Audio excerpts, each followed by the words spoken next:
So hello dear friends, हम लेकर आए हैं आज एनटीएससी स्टेज 2 पेपर जो 24 तारीख को हुआ था उसका सॉल्यूशन।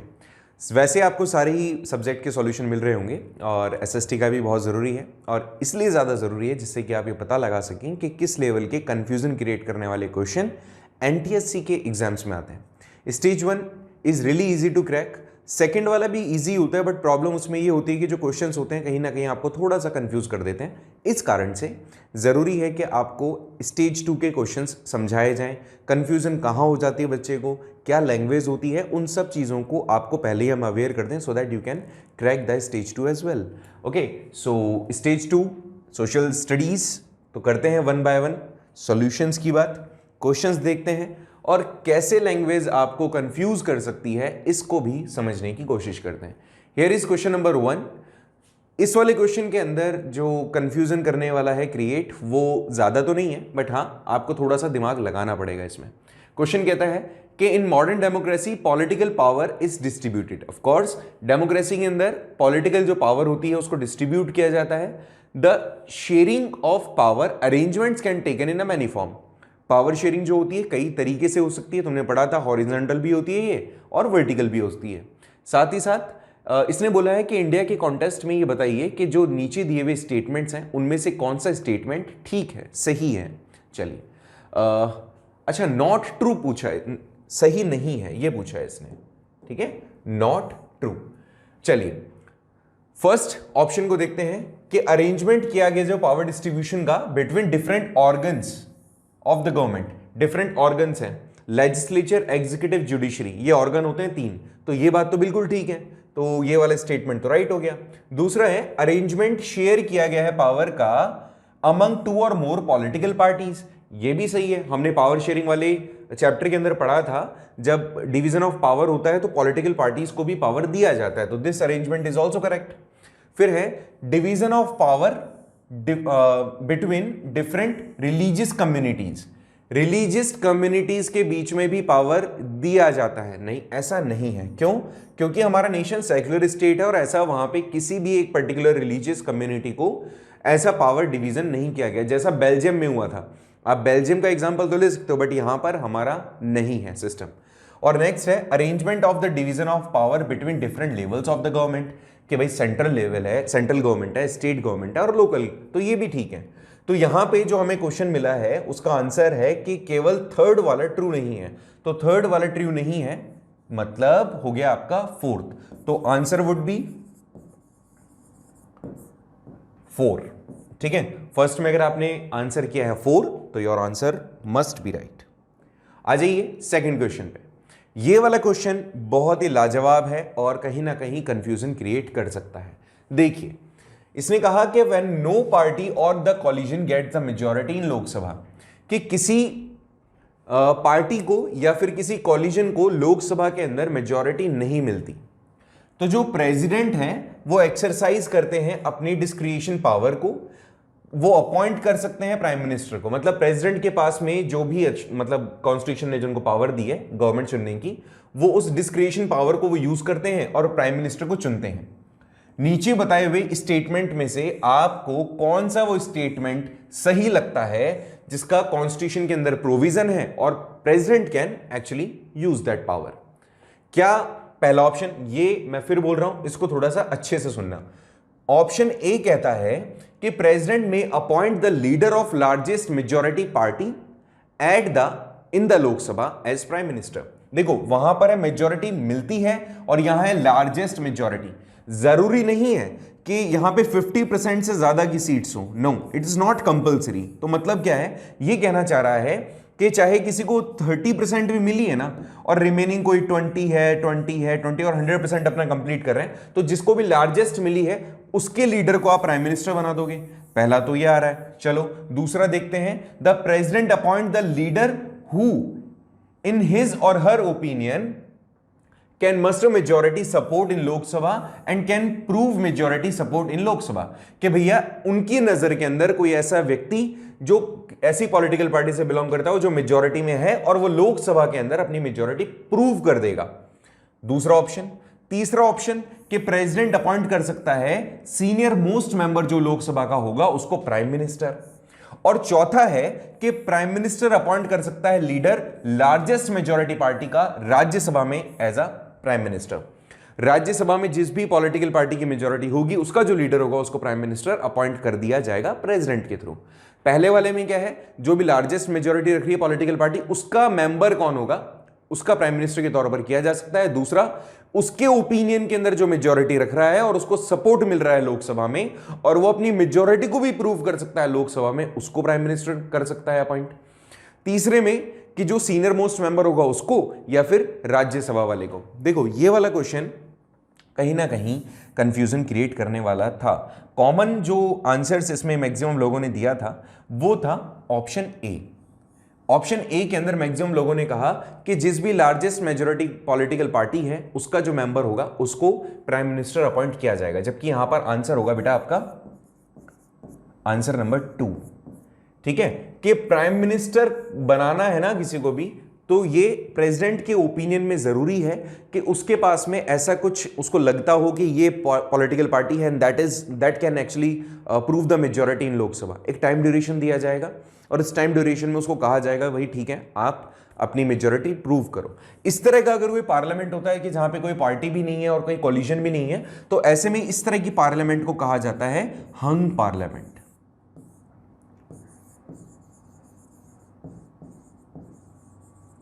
ओके, इस हंग पार्लियामेंट वो पार्लियामेंट होगी जहां पे कोई भी पॉलिटिकल पार्टी या कोई भी कोलिशन मेजॉरिटी गेन नहीं कर सकता। ऐसा बहुत बार हुआ है हमारे यहां पे।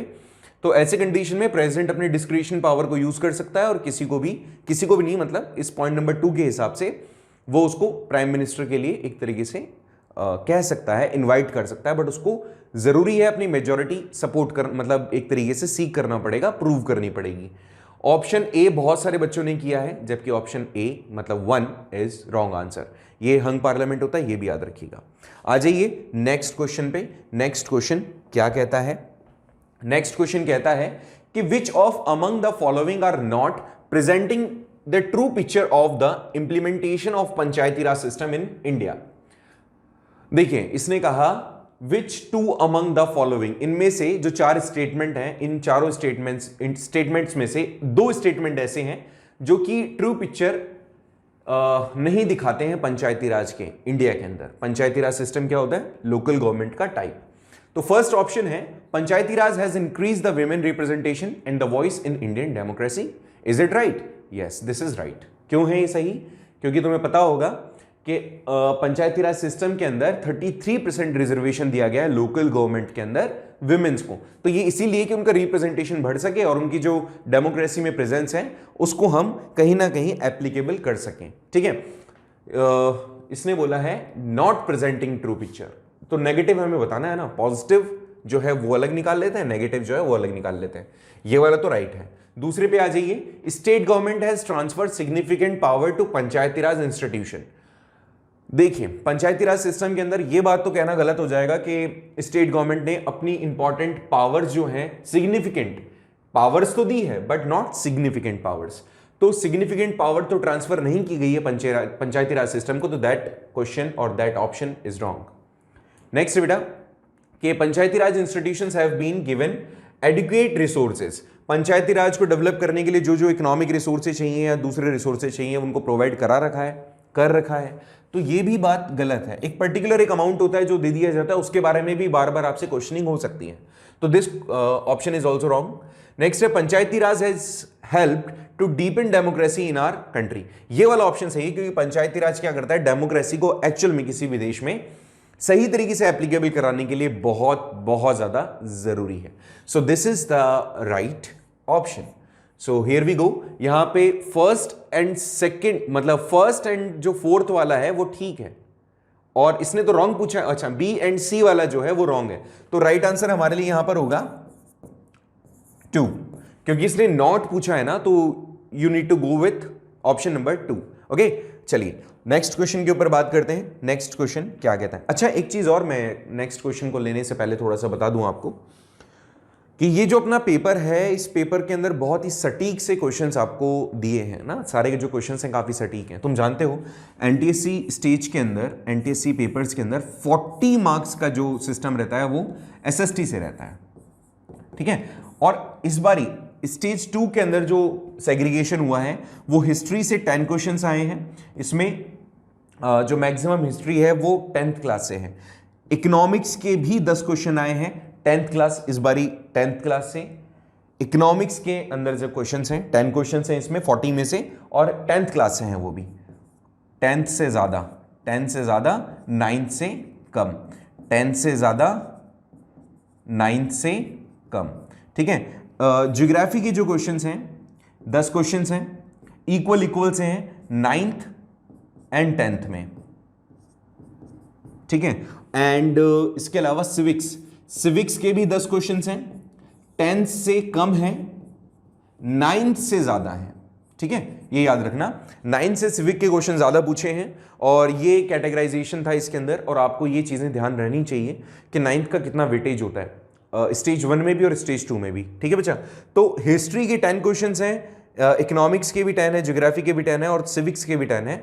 ये इनका डिफरेंशिएशन था कि हिस्ट्री 10th में से ज्यादा पूछी है, 9th में से कम आई है। इकोनॉमिक्स 10th में ज्यादा है, 9th में कम। अच्छा, एक क्वेश्चन क्या है, आउट ऑफ सिलेबस भी आया है इसमें, अभी मैं बता दूंगा। एक क्वेश्चन आउट ऑफ सिलेबस है और 3 जो क्वेश्चन है इनमें से 3 क्वेश्चंस ऐसे आए थे जो कि एक तरीके का मेंटल एबिलिटी है, मेंटल एबिलिटी। अब इसमें समझने वाली बात यह है कि मेंटल एबिलिटी की क्वेश्चंस हैं और आपको इसमें दिमाग ये लगाना है कि देखो ऐसे समझो, 3 जो क्वेश्चन हैं वो मेंटल एबिलिटी के हैं और मेंटल एबिलिटी में आपसे क्या पूछा गया है, इकोनॉमिक्स को। मेंटल एबिलिटी है but they are asking economics. 3 question को इसीलिए मैंने फिर इसमें ऐड कर दिया गया, लेकिन ये तीनों क्वेश्चन ऐसे जनरल क्वेश्चन हैं कि अगर आप चाहें तो आप इसको आंसर कर सकते हैं। मेंटल एबिलिटी लेकिन क्वेश्चन है इकोनॉमिक्स के, उसी को मैंने इसमें ऐड ऑन किया है। एक आउट ऑफ सिलेबस क्वेश्चन था तो आउट ऑफ सिलेबस है, दैट इज वाई। वैसे वो जो आउट ऑफ सिलेबस है वो आपके सिविक्स से रिलेट करता है, बट फिर भी हमने इसको ऐड ऑन कर दिया है, ठीक है। चलिए, तो ये तो एक सिंपल सा एक जनरल नॉलेज था, एक इंफॉर्मेशन था आपके लिए। आगे देखिए क्वेश्चन नंबर 64 क्या कहता है। 64 इस पे आ जाता है। 64 कहता है कि caste in politics have both positive and negative aspect. Caste in politics आ गया, आपके सिविक्स का पार्ट है 10th class. Which among the following in negative, which of the following one of the following we will have in negative aspect in Indian democracy। Indian democracy के point of view से बताएं तो यहां पे कुछ negative impact आपको देखने को मिलेगा। इन चारों में से एक नेगेटिव इंपैक्ट हमें बताना है, वो क्या है। फर्स्ट है कि caste politics has help people from Dalit and OBC caste to gain better access of decision making या to decision making. This option is right कि each caste group tries to become the bigger by incorporating within the neighboring caste or subcaste which are earlier excluded from। अब यहां पर जितने भी caste groups हैं, हर कोई चाहता है कि हमारा जो एरिया है वो बड़ा हो, लोगों का सपोर्ट ज्यादा हो, तो जो दूसरी कास्ट भी होती है उनको अपने आप में सबमर्ज करने लग जाते हैं। तो ये वाला भी पॉजिटिव सा कंसेप्ट है। फिर है कि जो मार्जिनल कास्ट ग्रुप होते हैं have come up with political arena, ये भी ठीक है कि कुछ पॉलिटिकल एरेना के थ्रू आते हैं। और है कि some cases caste divisions led to the tension, conflicts and even violence. ये वाला एक ही ऑप्शन जो है नेगेटिव है, बच्चों वाला क्वेश्चन था, क्योंकि इसमें साफ साफ हमें पढ़ते ही ऑप्शन पता चल रहा है कि ये वाला जो ऑप्शन है ये नेगेटिव सेंस दे रहा है। तो इसके अंदर जो आंसर होगा वो आंसर होगा बच्चा 4, ठीक है। क्वेश्चन नंबर 64 का आंसर होगा 4। यहां तक कोई प्रॉब्लम किसी को तो बताओ। ओके, नहीं है कोई प्रॉब्लम तो आगे बढ़ते हैं। नेक्स्ट क्वेश्चन है, जो मिशेल बैचेलेट थे, who was actually elected as a president in 2006, became the first woman to be a defense minister in Latin America country Chile. Before being appointed as the defense minister, she was।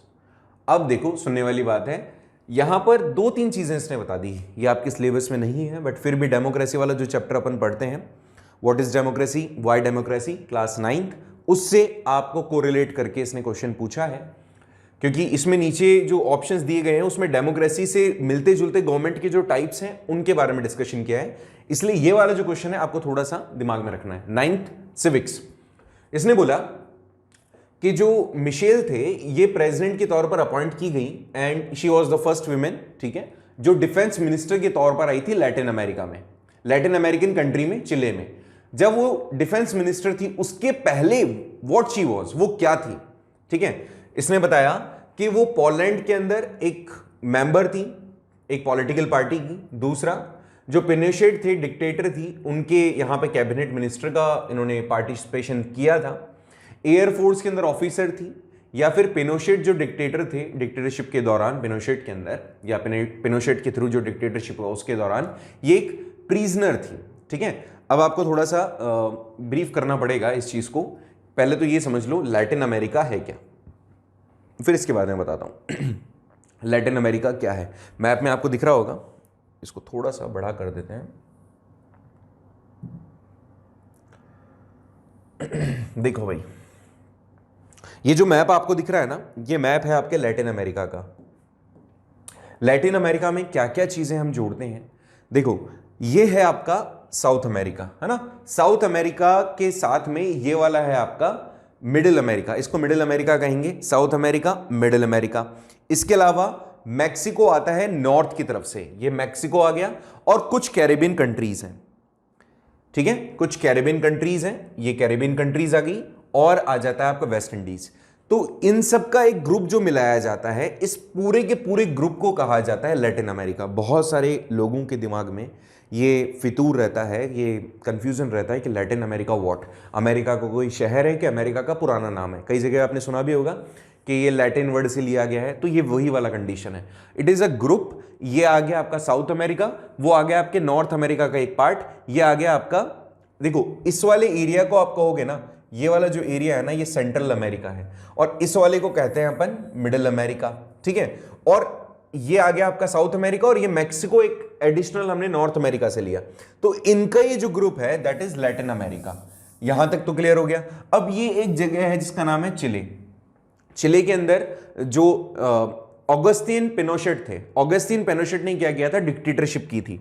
तो आपको ये थोड़ा सा नहीं पता है, मैं फिर बता देता हूं। चिले के अंदर ऑगस्टीन पिनोशेट ने क्या किया, ऑगस्टीन पिनोशेट ने डिक्टेटरशिप एप्लीकेबल कर दी, वहां पे डिक्टेटरशिप की, और उस दौरान ये जो लेडी थी जिनका नाम था मिशेल बैचलेट, ये क्या थी, पॉलिटिकल प्रिजनर, ठीक है। डिक्टेटरशिप के दौरान ये क्या थी, पॉलिटिकल प्रिजनर। यहां तक याद रहेगा। तो इसका जो राइट आंसर होगा बच्चा, दैट वुड बी 4। क्या होगा, 4। यहां तक कोई प्रॉब्लम? इस 65th क्वेश्चन के अंदर कोई प्रॉब्लम आपको है तो बताइए, मेरे हिसाब से नहीं होनी चाहिए। नेक्स्ट पे आ जाइए, नेक्स्ट क्वेश्चन पे। यहां पर अच्छा क्वेश्चन है। Freedom means absence of constraints in practical life, it means the absence of interference in our affairs by other, it is other individuals or the government. Under the Indian Constitution, citizens do not have one of the following freedom. इसने कहा, बहुत ही simple सी चीज़ है, इसने ये बोला है कि freedom का मतलब क्या होता है कि आपका कोई आपके काम में दखल अंदाजी ना करे, आप जो चाहें वो कर सकें, ऐसा इसने बोला। साथ ही ये भी कहा कि ये इंडिविजुअल के पॉइंट ऑफ व्यू से भी होता है, गवर्नमेंट के पॉइंट ऑफ व्यू से भी होता है। बहुत सिंपल क्वेश्चन पूछता है कि अगर आप कॉन्स्टिट्यूशन, इंडियन कॉन्स्टिट्यूशन की बात करते हैं, तो आपसे ये पूछा जा रहा है, ये बताओ कि फ्रीडम के जो टाइप्स हैं, इन टाइप्स में से कौन सा टाइप एक्चुअल में वर्क नहीं करता, ये कौन सा इनमें से गलत है। सिंपल सी बात है। तो आपको फ्रीडम के बारे में थोड़ा सा पता होगा। कॉन्स्टिट्यूशन का जो आर्टिकल है, आर्टिकल 12 से शुरुआत होती है और हम 35 तक चलते हैं। इस दौरान एक आर्टिकल आता है, आर्टिकल 19।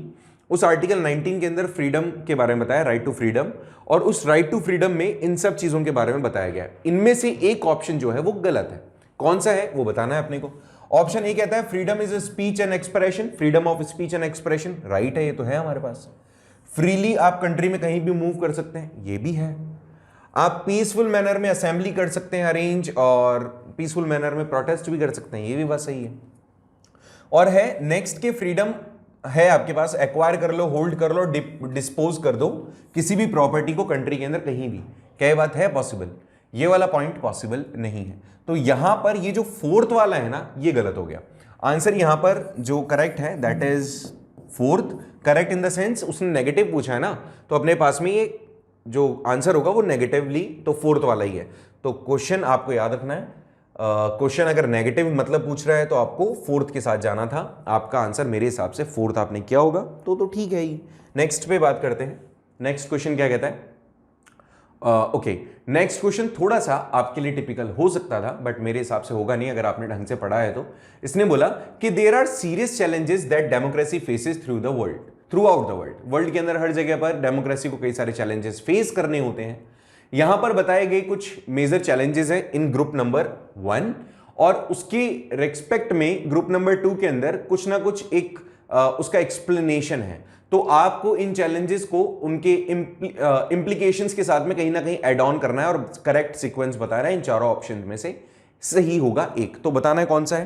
तो देखिए वन बाय वन देखते हैं। सबसे पहले इस तरह की जब क्वेश्चन आ जाए तो मैंने कई बार तुम्हें कहा है कि एक चीज पकड़ लो, एक करेक्ट ऑप्शन पकड़ लो और फिर उसको आंसर से मैच करो। मैक्सिमम अगर इनमें से एक भी इस तरह का जब ग्रुप का आ जाता है ना कि आपको मैच करना है, तो कुछ तो बहुत इजी होते हैं इनमें से, ग्रुप में से, और कुछ काफी टफ होते हैं। तो इनमें से एक करेक्ट ऑप्शन भी अगर आप पकड़ लोगे ना तो काम हो जाएगा अपना। चलो ऐसे ही कुछ करने के देखते हैं, फिर आपको आगे बताते हैं। इसने कहा कि फाउंडेशन चैलेंज, फाउंडेशन का मतलब होता है कि आपको किसी जगह पे कोई चीज एस्टेब्लिश करनी है ना, कोई चीज एक सेटअप करनी है। फाउंडेशन किस किस चीज का किया जाएगा? डेमोक्रेसी के अंदर किस चीज का फाउंडेशन होता है कि हर एक जगह पर जो स्टेट्स हो वो सॉवरेन हो और अच्छे से फंक्शनिंग कर सके। तो देखो मुझे साफ साफ बड़े बड़े अक्षरों में चिल्ला चिल्ला के कह रहा है कि ए को किससे मिला दिया जाए? जी से मिला दिया जाए। अब देखो ए को जी से जब हम मिलाएंगे ना, चलो एक और देख लेते हैं इसके साथ ही, हो सकता है कुछ बच्चे कहें नहीं सर ये वाला तो हमें नहीं पता था। अगर चैलेंज क्या होगा एक्सपेंशन के दौरान, चैलेंज ऑफ एक्सपेंशन, डेमोक्रेसी में एक्सपेंशन करना है किसी चीज का, तो क्या चैलेंज होगा? जब एक्सपेंशन के दौरान इनमें से देखो क्या हो सकता है, strengthening of the institutes, free and fair elections ना, ये वाला हो ही नहीं सकता। Greater power to the local government, ठीक है, आपको बड़ा डेमोक्रेसी को हर जगह पर फैलाना है तो आपको क्या करना पड़ेगा, आपको लोकल गवर्नमेंट को पावर देनी पड़ेगी, so that the people can ensure कि हाँ हमारी जो पावर है वो ज्यादा है, लोकल गवर्नमेंट ऑल्सो फील कि हमारे को पावर दी गई है, और ऐसे में डेमोक्रेसी आप हर जगह पर क्या कर सकते हैं, शेयर कर सकते हैं, फैला सकते हैं। तो यहां पर जो ऑप्शन देखो, ए को मिला दिया हमने जी से और बी को मिला दिया हमने एच से, तो यही है, ये सेकंड वाले ऑप्शन के अंदर ही मिल रहा है हमें। बाकी नेक्स्ट है डीपनिंग ऑफ डेमोक्रेसी, या अगर हम देखें डीपनिंग ऑफ द डेमोक्रेसी इसके साथ सी के हिसाब से जाएं तो ठीक है, डेमोक्रेसी को ज्यादा आप कब देखते हैं? जब आप इंस्टीट्यूशंस को पावर देते हैं। और एक आगे प्रोसीड कैसे कर सकते हैं आप दूसरे चैलेंजेस को? तो एक बचता है कि आप फ्री एंड फेयर इलेक्शंस करवाओ, तो जो भी चैलेंजेस होंगे आप उनको अच्छे से पास कर जाओगे, ठीक है। 67 के अंदर राइट ऑप्शन आ रहा है अपना सेकंड, तो इसका सही आंसर होगा बेटा अपने लिए सेकंड। नेक्स्ट क्वेश्चन पे आ जाते हैं अपन। तो नेक्स्ट क्वेश्चन देखो क्या कहता है, वही कॉन्स्टिट्यूशन वाला है। मैंने आपको कहा 9th क्लास से काफी क्वेश्चंस हैं। तो इसने कहा constitution is the supreme law that determines the relationship among the people living in the territory, जिसको हम सिटीजन्स कहते हैं। Also the relationship between the people and the government, which of the following statement is correct?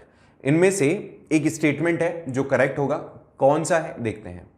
इसने कहा it lay down the limits of the power of the government and tells us what the right to the citizens are. Okay, it generate a degree of conflicts and diversities that is necessary for different kind of people living together. भाई ये तो कोई मतलब ही नहीं हुआ। देखो ऊपर वाले ने तो इसने कहा कि यहां पे limits on the power of the government, यहां पे जो गवर्नमेंट की पावर है उनको लिमिटेड किया जाता है और सिटीजंस को राइट्स दिए जाते हैं कि जिससे कि गवर्नमेंट इनको एक तरीके से मिसगाइड ना कर सके, एक्सप्लॉइट ना कर सके। और दूसरा वाला ऑप्शन जो है वो तो कतई मतलब ऐसा जहर क्वेश्चन है, जहर ऑप्शन है कि भाई इसने कहा कि जनरेट करता है डिग्री ऑफ कॉन्फ्लिक्ट और डाइवर्सिटीज के डिफरेंट ये पहलू हमारे सामने रखता है, जो कि बहुत जरूरी है डिफरेंट काइंड ऑफ पीपल का एक साथ रहने के लिए। ये तो ऑप्शन सरासर गलत है।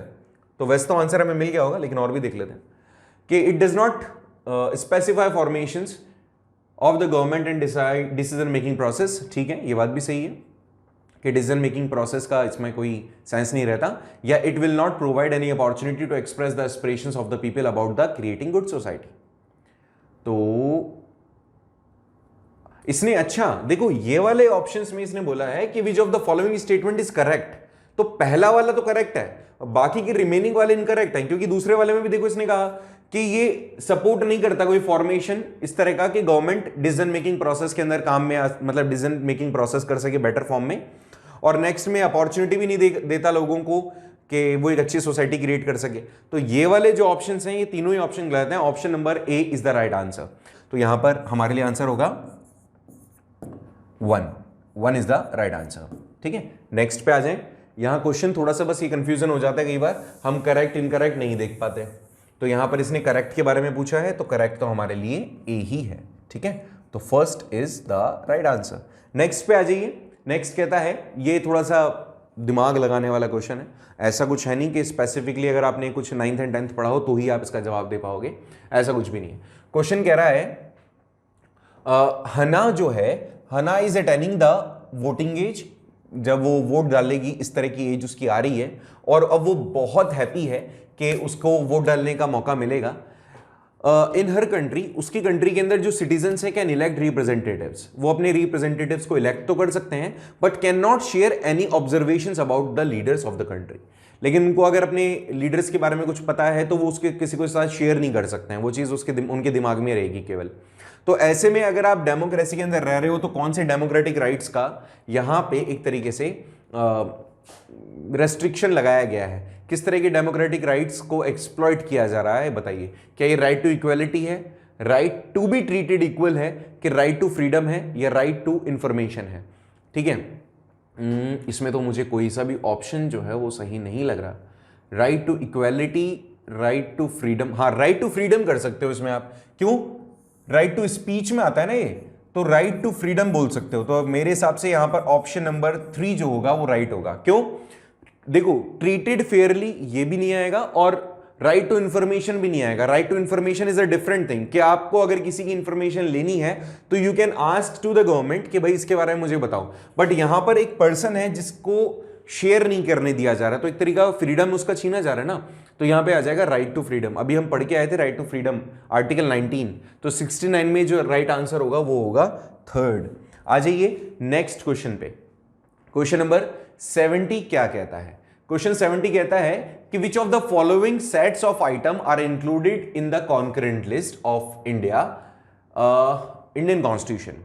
इसने बोला कि which of the following set, यहां पे कुछ सेट दिए हुए हैं, इनमें से इसने बोला है कि are included in concurrent list, जिनको कॉन्करेंट लिस्ट में मेंशन किया गया है आपको बताना है वो कौन से हैं। ठीक है, 3 टाइप की लिस्ट होती है, एक होती है यूनियन, एक होती है बेटा आपकी स्टेट, और एक होती है बेटा आपका कॉन्करेंट।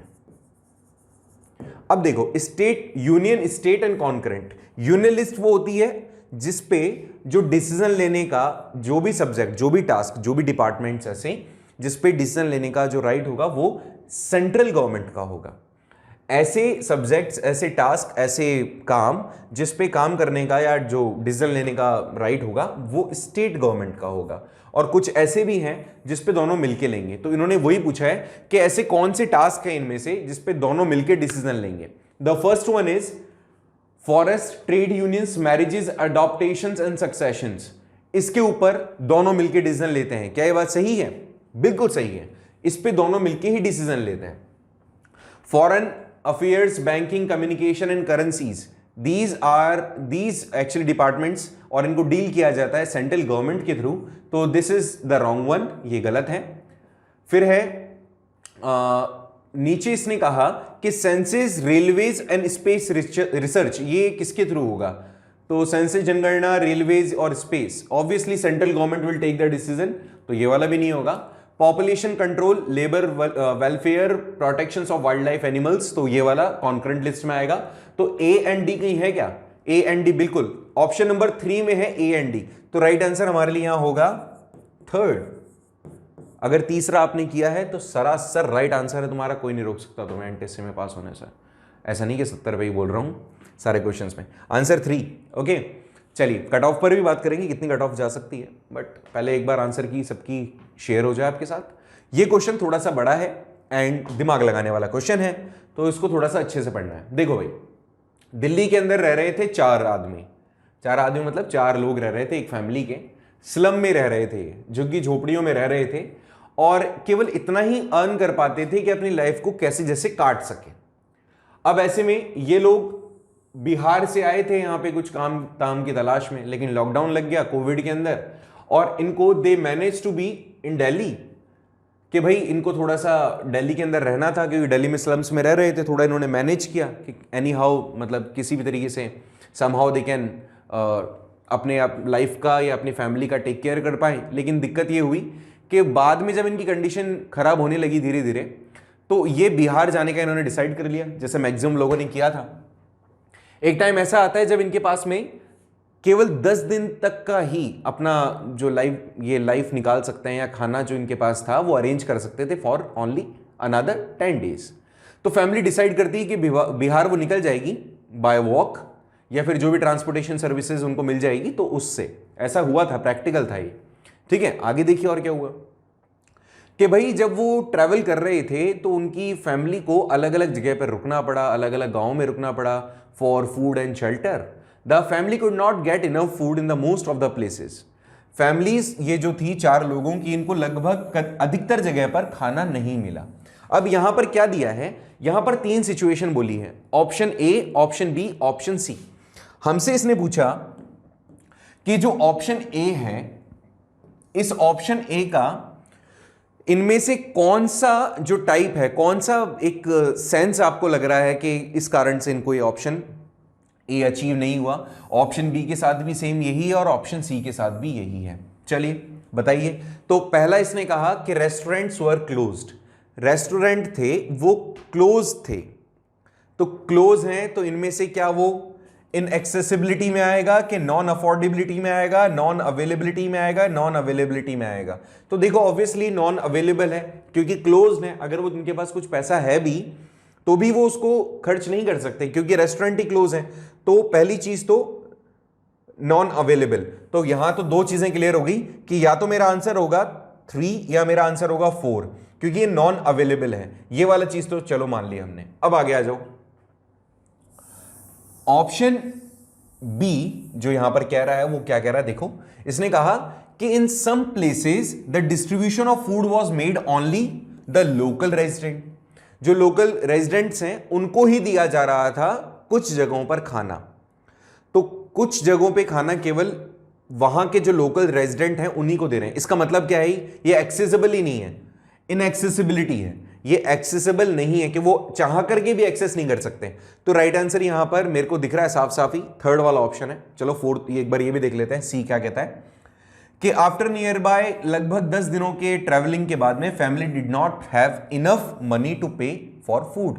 इनके पास अब क्या हुआ, पैसा ही खत्म हो गया। तो ऑफ कोर्स यहां पर ऑप्शन मुझे दिख रहा है कि अब आगे जो कंडीशंस हैं वो अफोर्डेबल नहीं होगी, तो नॉन अफोर्डेबिलिटी।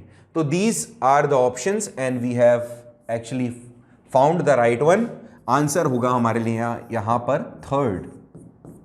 मेरे हिसाब से यहां तक आपके क्वेश्चन, हालांकि अभी 11 ही क्वेश्चन हम कर पाए, यहां तक तो कोई प्रॉब्लम आपको नहीं होगी।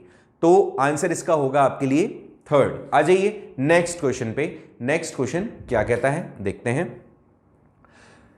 कि भाई ये भी बहुत अच्छा एक क्वेश्चन है, दिमाग वाला क्वेश्चन है कि इसने कहा कि I purchased gold jewellery weighting 8 grams from a jeweller. कि मैंने एक 8 ग्राम का कोई सोने का ज्वेलरी परचेज किया। उसने मेरे को कहा कि भैया देखो आपका ज्वेलरी का जो दाम है वो मैं कम कर सकता हूं अगर आप जीएसटी रिड्यूस, मैं आपका जीएसटी रिड्यूस कर सकता हूं, मैं पैसा आपका कम कर सकता हूं जो जीएसटी में आप दे रहे हैं, लेकिन मैं आपको बिल नहीं दूंगा। And then I should pay in cash. ठीक है, मैंने फिर क्या किया, उसको कैश में पे कर दिया, उसने मुझे कोई बिल नहीं दिया। मैं एग्री हो गया था इस बात से, मैं नहीं हुआ था, ये हुआ था। एक इमेजिनरी सिचुएशन है। आफ्टर 1 ईयर, 1 साल के बाद जब मैंने चाहा कि मेरी जो ज्वेलरी है मैं उसको बेच दूं, उस टाइम पर मैं ज्वेलर के पास गया और ज्वेलर ने उसको जब देखा तो ये पाया कि ये जो ज्वेलरी है गोल्ड की, ये 22 कैरेट की नहीं है। कैरेट क्या होता है, इट इज अ मेजरमेंट। ठीक है, और जो ज्वेलरी होती है वो 22 कैरेट 24 कैरेट के बीच में बनती है, क्योंकि जो गोल्ड होता है 24 कैरेट की तो बन ही नहीं सकती, क्योंकि गोल्ड 24 कैरेट में काफ़ी ज़्यादा सॉफ्ट हो जाता है, इसलिए उसमें थोड़ा सा मिलावट की जाती है जिससे कि हार्डनेस दे सके ज्वेलरी के अंदर, गोल्ड की ज्वेलरी के अंदर, इसलिए उसको 22 कैरेट की बनाया जाता है अप्रॉक्स, लगभग। तो इसने कहा कि इनमें से जब आपने कंडीशन पढ़ी है मेरी, तो इनमें से कौन से कंक्लूजन को आप करेक्ट मानोगे, इनमें से कौन से वो कंक्लूजन है, कौन से वो कंडीशंस हैं जो आपके हिसाब से सही है। ठीक है, आपको इनमें से एक बताना है। चलिए, यहां पर पहला कंडीशन है कि I have no proof of purchase hence I may not get any grievance addressed, कि मेरे पास कोई प्रूफ नहीं है परचेज का, तो मेरे अगर कोई, मैं किसी कंज्यूमर कोर्ट में भी जाऊंगा तो वहां पर मुझे एड्रेस, मेरे दुख को कहीं ना कहीं मेजर नहीं किया जाएगा और उसको एड ऑन नहीं किया जाएगा एड्रेस, और सुना भी नहीं जाएगा क्योंकि केस बनता ही नहीं है, मेरे पास प्रूफ ही नहीं है कोई। ऑप्शन बी कहता है कि मेरा statement that I purchase the jewellery from the particular seller is enough to get, कि भाई मेरा ये कह देना कि मैंने इसी ज्वेलर के यहां से कोई सामान लिया है, इतना कहना बहुत है मेरे लिए, एंड जो भी मेरे ग्रीवेंसेस हैं उनको एड्रेस किया जाएगा कंज्यूमर कोर्ट में। ये बात तो बिल्कुल गलत है क्योंकि प्रूफ ही नहीं है मेरे पास में, तो ये ऑप्शन तो गलत हो गया। नेक्स्ट है कि I should not have avoided payment of GST and I should have insisted on the getting a bill, कि मुझे इंसिस्ट करना चाहिए और कभी भी मुझे जीएसटी ना देने से चूकना नहीं चाहिए, मुझे जीएसटी देना चाहिए और इंसिस्ट करना चाहिए उस सेलर को कि मुझे बिल चाहिए ही चाहिए। ये तो बहुत ही अच्छी सज्जनता वाली बात है। चलो भाई देखो और क्या है, यहां पर है कि आई हैव, ये शायद एक आई एक्स्ट्रा लग गया है, I have facilitated the jeweller to include in a series of the taxes avoidance such as the non payments of input tax and income tax. ठीक है, मैंने क्या किया, ज्वेलर को एक तरीके से टैक्स बचाने के लिए मैंने फैसिलिटेट कर दिया। इसने क्वेश्चन क्या पूछा है, देखो करेक्ट जो है इनमें से करेक्ट स्टेटमेंट्स आपको ढूंढने हैं, तो करेक्ट स्टेटमेंट आपको, आपने ज्वेलर को टैक्स ना देने के लिए एक तरीके से उसके इनकम पे टैक्स ना देने के लिए भी प्रमोट किया है ना, और दूसरा ये वाला भी ठीक था, ये वाला स्टेटमेंट भी ठीक है, ये वाला स्टेटमेंट रॉन्ग है, ये वाला भी स्टेटमेंट ठीक है। तो इसने करेक्ट स्टेटमेंट बोले हैं, तो ए, सी और डी कहां है, क्या देखो ए, सी एंड डी यहां पर है ऑप्शन नंबर सेकंड में, तो हमारा आंसर क्या होगा, ऑप्शन नंबर सेकंड। बहुत सिंपल सा था, ठीक है, इसमें मेरे हिसाब से तुम्हें प्रॉब्लम नहीं आनी चाहिए। तो 72 के अंदर आपने क्या किया है, सेकंड। आ जाइए नेक्स्ट क्वेश्चन पे। अच्छा है, अच्छा क्वेश्चन है। ग्लोबलाइजेशन के इंपैक्ट्स पूछे हैं इसने कि ग्लोबलाइजेशन के पॉजिटिव इंपैक्ट्स और इफेक्ट्स क्या हैं। तो ग्लोबलाइजेशन तुम जानते हो कि जब आप दो कंट्रीज की इकोनॉमी को आपस में जोड़ देते हो थ्रू द ट्रेड, तो ऐसे में ये ग्लोबलाइजेशन है, अपॉर्चुनिटीज बढ़ जाती है, लोगों का एक तरीके का डेवलपमेंट सिनेरियो क्रिएट हो जाता है। तो इसने कहा है कि we have given some effects of globalisation on developing countries. Classify करें इनमें से कुछ पॉजिटिव इफेक्ट्स को, कि क्या क्या पॉजिटिव इंपैक्ट पड़ते हैं, क्या क्या इफेक्ट पड़ते हैं पॉजिटिव ग्लोबलाइजेशन के कारण से, उनको हमें यहां पर लिखना है। चलिए एक एक करके बात करते हैं कि consumers have more choice of commodities as imports from the other countries are easy to access. Is it right? Yes, this is right. Access of foreign direct investment increase economic activities in sectors wherein the investment flows. This is also right one. Unrestricted exposures to the Western culture is the threat to maintain our culture objects. ये वाला question थोड़ा सा negative sense they रहा है हमें, तो positive impact तो नहीं है। ये वाला तो नेगेटिव सेंस दे रहा है, बात ठीक है, लेकिन ये नेगेटिव सेंस है। फिर है native cultures and cuisines are taken to the other part of the world, so our culture spreads to the other countries easily. This is also right one, ये सही है। नेक्स्ट है बेटा आपका कि we have easy access to the foreign market to market our product, बिल्कुल सही, कि फॉरेन मार्केट्स में भी आप जा सकते हैं अपने प्रोडक्ट को आप लेकर के, तो this is also right one. Next इसने कहा है कि चीप लेबर मिलता है डेवलपिंग कंट्रीज में, जिससे कि फॉरेन कंपनीज अट्रैक्ट होती हैं, ये भी बिल्कुल सही है। नेक्स्ट है some domestic industries are adversely affected as, ये देखो एडवर्सली अफेक्टेड, एडवर्स जो कंडीशन है वो नेगेटिव इंपैक्ट दे रहा है, तो ये सही नहीं है। Could not meet the competition of the foreign companies, हालांकि बात ये वाली भी करेक्ट है, ये वाली भी करेक्ट है, बट इसने हमसे पॉजिटिव इफेक्ट पूछे हैं ना, तो ये वाले तो दोनों नेगेटिव इंपैक्ट्स हैं, तो ये वाले ऑप्शंस गलत हो जाएंगे।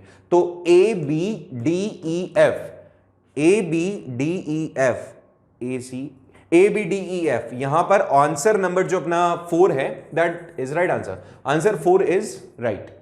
तो अगर आपने आंसर 4 किया है तो आपका जवाब बिल्कुल सही है, आपको मिलते हैं पूरे 1 लाख रुपए, जो दे उससे ले लेना है। आगे देखिए 74th क्वेश्चन नंबर 74 कह रहा है कि there are 2 statement given below एक तो असर्शन है और एक रीजन है। आपको असर्शन और रीजन में से मतलब जज करना है कि करेक्ट ऑप्शन जो दिया हुआ है नीचे क्या है।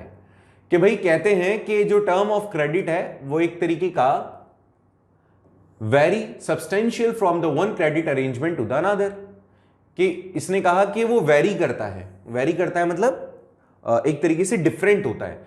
क्रेडिट की सिंपल टर्म्स में बताता हूं इसको मैं कि जो क्रेडिट की टर्म्स होती हैं, जो नियम कानून कायदे होते हैं क्रेडिट के, वो अलग अलग क्रेडिट के ऊपर डिपेंड करते हैं। आप किस टाइप का क्रेडिट लेना चाह रहे हैं उसके हिसाब से टर्म्स एंड कंडीशंस होते हैं। ठीक है, ये बात तो सही है। फिर दूसरी है कि terms of credit very depending on the nature of lender and the borrower. बिल्कुल, देने वाला कौन है, लेने वाला कौन है, इस बात के ऊपर भी ये जो टर्म्स एंड क्रेडिट मतलब टर्म्स ऑफ क्रेडिट है ये डिपेंड करती है। बिल्कुल सही बात है। तो दोनों ही ऑप्शन सही है। पहली चीज तो ये दोनों ही ऑप्शन सही हैं। और दूसरा वाला जो रीजनिंग अपन कर रहे हैं, जो रीजन अपन दे रहे हैं, वो पहले वाले से जुड़ा हुआ है। तो दोनों ही ट्रू हैं और R is the correct explanation of A. बिल्कुल सही है। तो ऑप्शन आपको आंसर जो देना है, अगर आपने आंसर किया था एक, तो आप बिल्कुल अपनी जगह पर सही हैं। आपको नंबर मिलेंगे पूरे में से पूरे। आ जाइए नेक्स्ट क्वेश्चन पे। ये वाला क्वेश्चन बहुत सारे बच्चे गलत करके आए होंगे और देखते हैं क्या है क्वेश्चन। कंफ्यूजन था कुछ बच्चों को। देखिए यहां पे एक ग्राफ दिखाया गया है और ग्राफ के अंदर एग्रीकल्चर सेक्टर को शो किया गया है, जीडीपी के पॉइंट ऑफ व्यू से भी और एम्प्लॉयमेंट के पॉइंट ऑफ व्यू से भी। ठीक है, यहां पे जीडीपी भी बताइए। ये जो डार्क वाला आपको दिख रहा है ना, this dark is GDP and employment share is in ये जो थोड़ा सा लाइट कलर में है। ठीक है, तो आपने कहा है कि which one is the correct alternative, कि इनमें से कौन सा ऑप्शन, जो चार ऑप्शंस दिए हुए हैं, वो इनमें से कौन सा एक ठीक है। चलिए, fall in the productivity of the agriculture workers. पहले तो यहां पर थोड़ा सा इसको मेजर करके देखते हैं। देखो इसने क्या कहा कि अगर आप 1970-71 की बात करें तो यहां पर जीडीपी में जो हमारा पार्टिसिपेशन था वो 45% था। किसका? एग्रीकल्चर का। जबकि 2010-11 में जाते जाते ये 17% के आसपास हो गया। मतलब जीडीपी के अंदर पार्टिसिपेशन कम हो गया। एम्प्लॉयमेंट की बात करते हैं तो 70-71 के अंदर जो एम्प्लॉयमेंट था लगभग 72%, मतलब मैक्सिमम 72 पॉपुलेशन थी परसेंट हमारी, वो एग्रीकल्चर सेक्टर में थी। जबकि 2010-11 के अंदर जो एम्प्लॉयमेंट था हमारा वो 55%, मतलब इंगेजमेंट था 55% लोगों का एग्रीकल्चर सेक्टर में। तो यहां पर एम्प्लॉयमेंट भी घट गया। अब वही यहां पर देख लो कि fall in the productivity of agriculture worker. Okay, rise of productivity नहीं, राइज नहीं हुआ है। नो चेंज इन, नो ये भी नहीं है। नन ऑफ द अबव ये भी नहीं होगा। वैसे तो देखा जाए ना, देखो कि fall in the productivity of agriculture workers, देखो इस क्वेश्चन के अंदर अगर मैं आंसर देने की कोशिश करूं कि मुझे इन्हीं में से चुनना है तो मैं चुनूंगा ऑप्शन नंबर ए को। अगर मैं बात करूं 75 के अंदर कि मुझे इनमें से, मैं आउट ऑफ कंटेस्ट भी जा सकता हूं क्योंकि मुझे जीडीपी को भी बेस मानना है और एम्प्लॉयमेंट को भी, तो मैं नन ऑफ द अबव के साथ भी जा सकता हूं। क्यों? क्योंकि देखो इसने क्या किया है, एम्प्लॉयमेंट अपॉर्चुनिटी भी कम हुई है तो जो वर्कर्स थे वो भी इसमें कम हुए हैं। लेकिन अगर हम इसके साथ जाएं तो fall in productivity of agriculture workers, तो क्या करें? चलिए आप इसी के साथ जाएं। आपको आंसर करना है 1, और इसको हम डिटेल में समझें तो आप नन ऑफ द अबाउ के साथ जा सकते हो। बहुत सारी जगह पर आपको शायद हो सकता है नन ऑफ द अबाउ दिखे, लेकिन उनका पॉइंट जीडीपी और एम्प्लॉयमेंट के साथ में हो सकता है। बट मैं प्रेफर आपको कहूंगा कि आप ऑप्शन नंबर ए के साथ जाएं। ठीक है, ऑप्शन नंबर ए हमारे लिए थोड़ा ठीक होगा। ठीक है, आ जाइए नेक्स्ट क्वेश्चन पे। नेक्स्ट क्वेश्चन क्या कहता है? क्वेश्चन कहता है कि सस्टेनेबल डेवलपमेंट के लिए, if you want to promote sustainable development, तो इनमें से कौन सी वो कंडीशन है जो अपन कर सकते हैं? आ जाइए क्वेश्चन पे। कि आपका extractions of renewable resources is less, जबकि रीजनरेशन आपका, ओके, रेट रिन्यूएबल रिसोर्सेज को जो अपन एक्सट्रैक्ट कर रहे हैं वो कम है, the rate of its generation बढ़ाने से। ठीक है, extraction of non renewable resources is less, creating the substitutes. Okay, अच्छा इसको समझो। ऐसे देखो क्या कह रहा है, इसने कहा कि जो renewable and non renewable resources हैं उसको आप ज्यादा एक्सट्रैक्ट कर रहे हो और इसको कम एक्सट्रैक्ट कर रहे हो जितना आप जनरेट कर रहे हो उससे। ठीक है, चलो मान लिया, ठीक है, ये भी मान लिया कि सब्स्टिट्यूट जो थे उसको आप ज्यादा यूज कर रहे हो। अच्छा, फोर्थ क्वेश्चन देखते हैं, rate of extraction of all resources. अब देखो, हाँ सही बात है ना, सस्टेनेबल डेवलपमेंट में अगर सारे रिसोर्सेज एक जगह दे रखे हैं तो why I will choose the renewable और non renewable. Of course I will choose all resources. ये रिन्यूएबल भी हो सकते हैं, नॉन रिन्यूएबल भी हो सकते हैं, कि भैया आप एक्सट्रैक्ट कम करो और रीजनरेट ज्यादा करो। मैं क्यों जाऊंगा रिन्यूएबल के साथ और नॉन रिन्यूएबल के साथ? ऑफ कोर्स, तो यहां पे ऑप्शन है ऑल रिसोर्सेज, तो आई will choose the fourth one. तो राइट आंसर मेरे लिए क्या होगा? यहां पे राइट आंसर होगा बेटा 4। ठीक है, यहां तक कोई प्रॉब्लम किसी को? मेरे हिसाब से तो नहीं होनी चाहिए। आ जाइए 77th पर। ये वाला क्वेश्चन भी बहुत सारे बच्चों को कंफ्यूज कर सकता है। एक अच्छा क्वेश्चन है। क्यों है अच्छा क्वेश्चन? सिंपल फॉर्म में इसको मैं समझाने की कोशिश करता हूं। देखो, इसने क्वेश्चन में ये कहा है कि देयर आर 4 पीपल। एक का नाम है राहुल, एक का नाम है रितेश, एक का नाम है रामू और एक का नाम है रमेश। इसने बोला है कि यहां पर आपको असेंडिंग ऑर्डर बताना है वल्नरेबिलिटी का, वल्नरेबिलिटी ऑफ पॉवर्टी, मतलब गरीबी को दर्शाना है आपको असेंडिंग ऑर्डर में। असेंडिंग और डिसेंडिंग। असेंडिंग का मतलब क्या है, डिसेंडिंग का मतलब क्या है? असेंडिंग का बढ़ता हुआ, डिसेंडिंग का घटता हुआ। आगे इसने एक और चीज बोल दी, इसने बोला from the least to most. जो वल्नरेबल्स हैं वो लीस्ट से मोस्ट की ओर आपको जाना है, मतलब जो सबसे कम आपको लगता है कि जो सबसे कम पॉवर्टी के अंदर घिरा हुआ होगा उसको आपको पहले लिखना है और उसके बाद जो सबसे ज्यादा होगा। अगर आप ऊपर असेंडिंग के अंदर जाएंगे तो कई बच्चे ऐसे भी होंगे कि बढ़ते हुए क्रम में, तो सबसे पहले नीचे वाले को रखो, फिर ऐसे, फिर ऐसे, ऐसे, फिर बढ़ते हुए क्रम में। ऐसा नहीं, यहां पर इसने बोला लीस्ट टू। ऊपर का थोड़ा दिमाग ही मत लगाओ, ऊपर वाले को देखोगे तो हो सकता है कंफ्यूजन, क्योंकि हम क्या होता है एग्जाम के अंदर दिमाग ज्यादा लगाते रहते हैं। इसने बोला कि आपको बताना है लीस्ट से मोस्ट में, तो लीस्ट कौन होगा? जिसके पास जॉब वगैरह होगी। ऑप्शन ए कहता है कि राहुल ने 8th क्लास अपनी कंप्लीट कर ली है और वो एक बस चलाता है, प्राइवेट बस, और एम्प्लॉयमेंट है उसके पास में लेबर सिक्योरिटी भी है। दूसरा, रितेश जो है वो ग्रेजुएट है और एक म्यूजिशियन भी है, वो अपने लाइवलीहुड को आसानी से कॉन्सर्ट वगैरह करके बड़े बड़े टाउन्स में अपनी लाइफ को चला रहे हैं।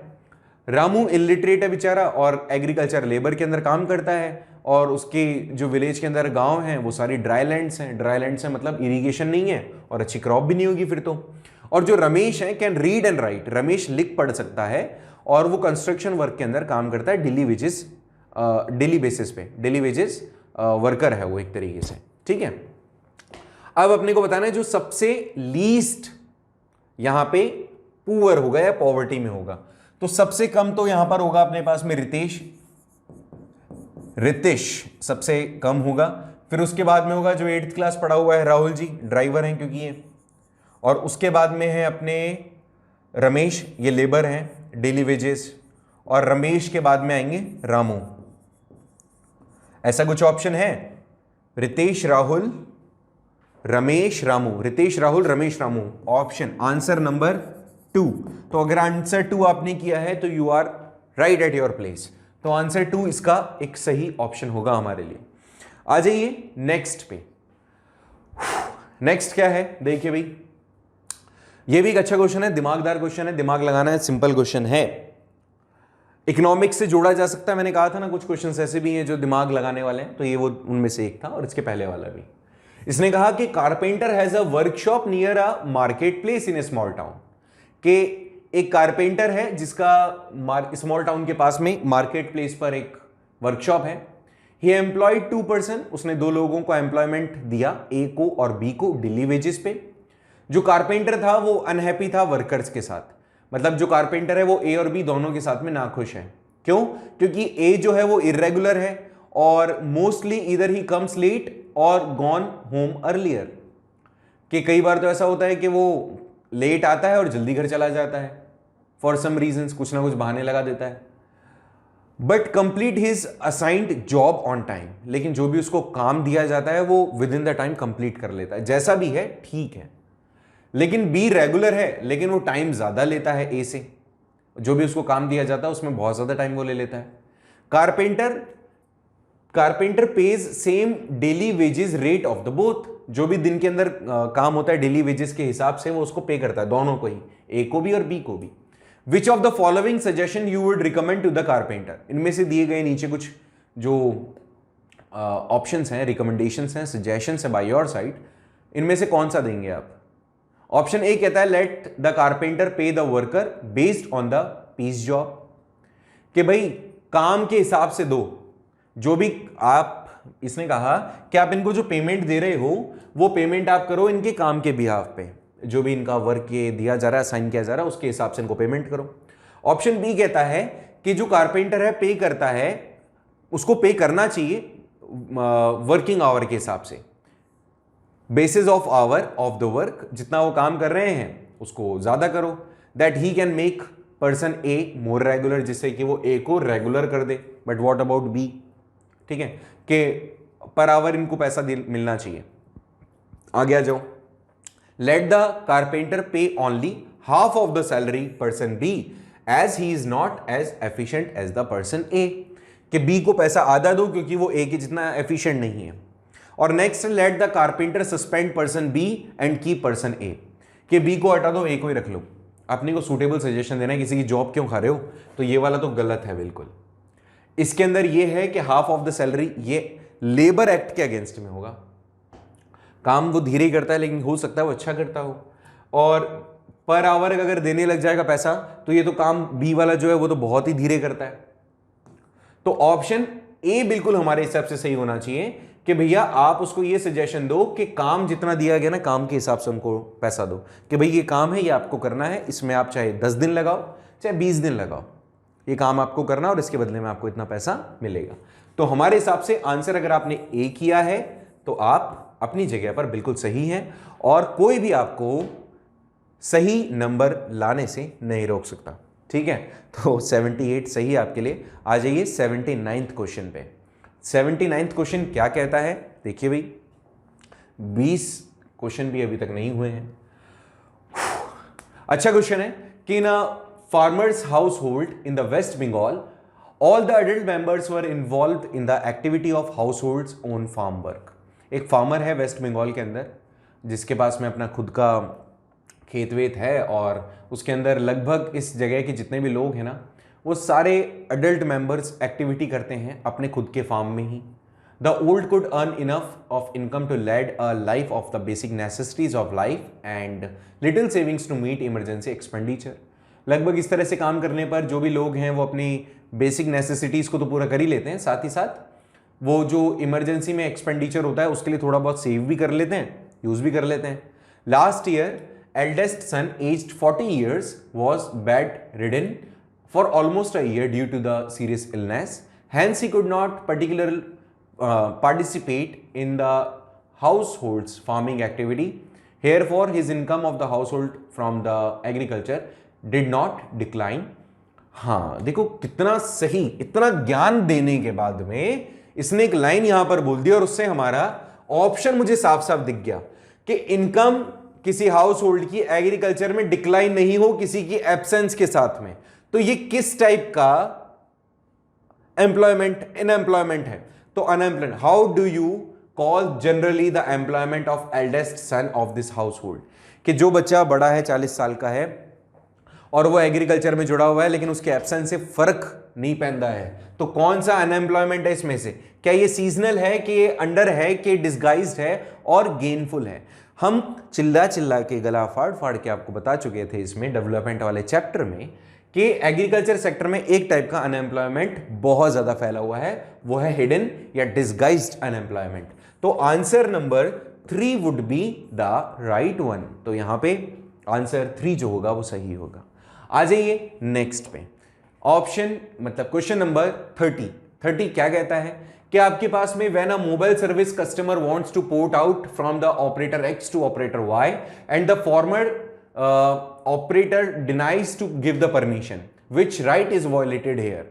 कि भैया तुम्हारे पास एक मोबाइल है, उसके अंदर सिम है वोडाफोन की, एयरटेल की या किसी भी XYZ के, हम नाम नहीं ले रहे हैं, जियो वीओ की।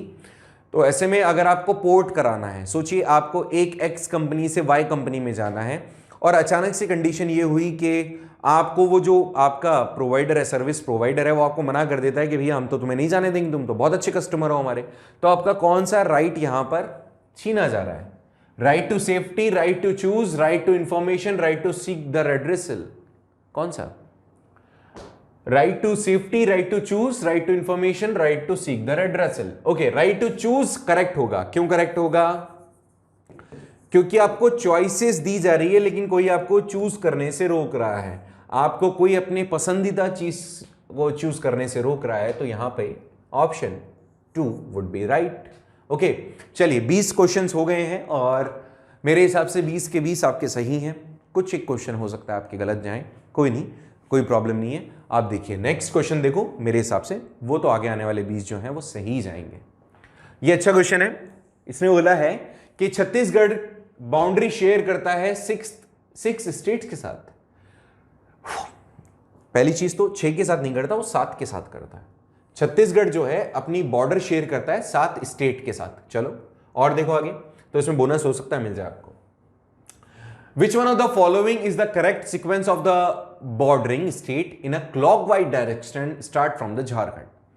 छत्तीसगढ़, यह है आपका छत्तीसगढ़, यहां है छत्तीसगढ़, और इसने बोला कि यहां झारखंड से स्टार्ट करो क्लॉकवाइज, और स्टेट्स बताओ कौन से हैं। ठीक है, ऑप्शन पहले तो आप आ जाओ मैप पे, मैंने आपके लिए मैप भी रख रखा है एक, जिसके थ्रू आप खुद से ही पता कर सको इनमें से कौन सा ऑप्शन जो है वो सही है। पहले तो इसको थोड़ा सा बड़ा कर लेते हैं, नन्ना तो आपको दिखेगा नहीं, बड़ा बड़ा देखते हैं।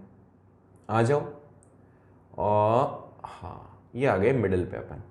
भैया जी ये बोल रहा है कि छत्तीसगढ़ के पास से क्लॉकवाइज झारखंड से होते हुए पहुंचो आप, जो छत्तीसगढ़ के साथ बॉर्डर अपनी शेयर करते हो।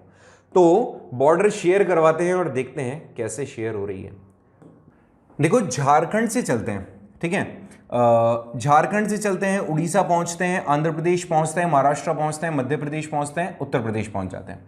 यहां पर इस मैप के अंदर एक्चुअली जो तेलंगाना है और जो आंध्र प्रदेश है उसको अलग नहीं किया गया है, इसलिए मैं कह रहा हूं कि 7 स्टेट्स के साथ में बॉर्डर है। आंध्र प्रदेश के साथ में भी है और तेलंगाना के साथ में भी है, इतना याद रखना। तो यहां पर हो सकता है आपको बोनस मार्किंग मिल जाए।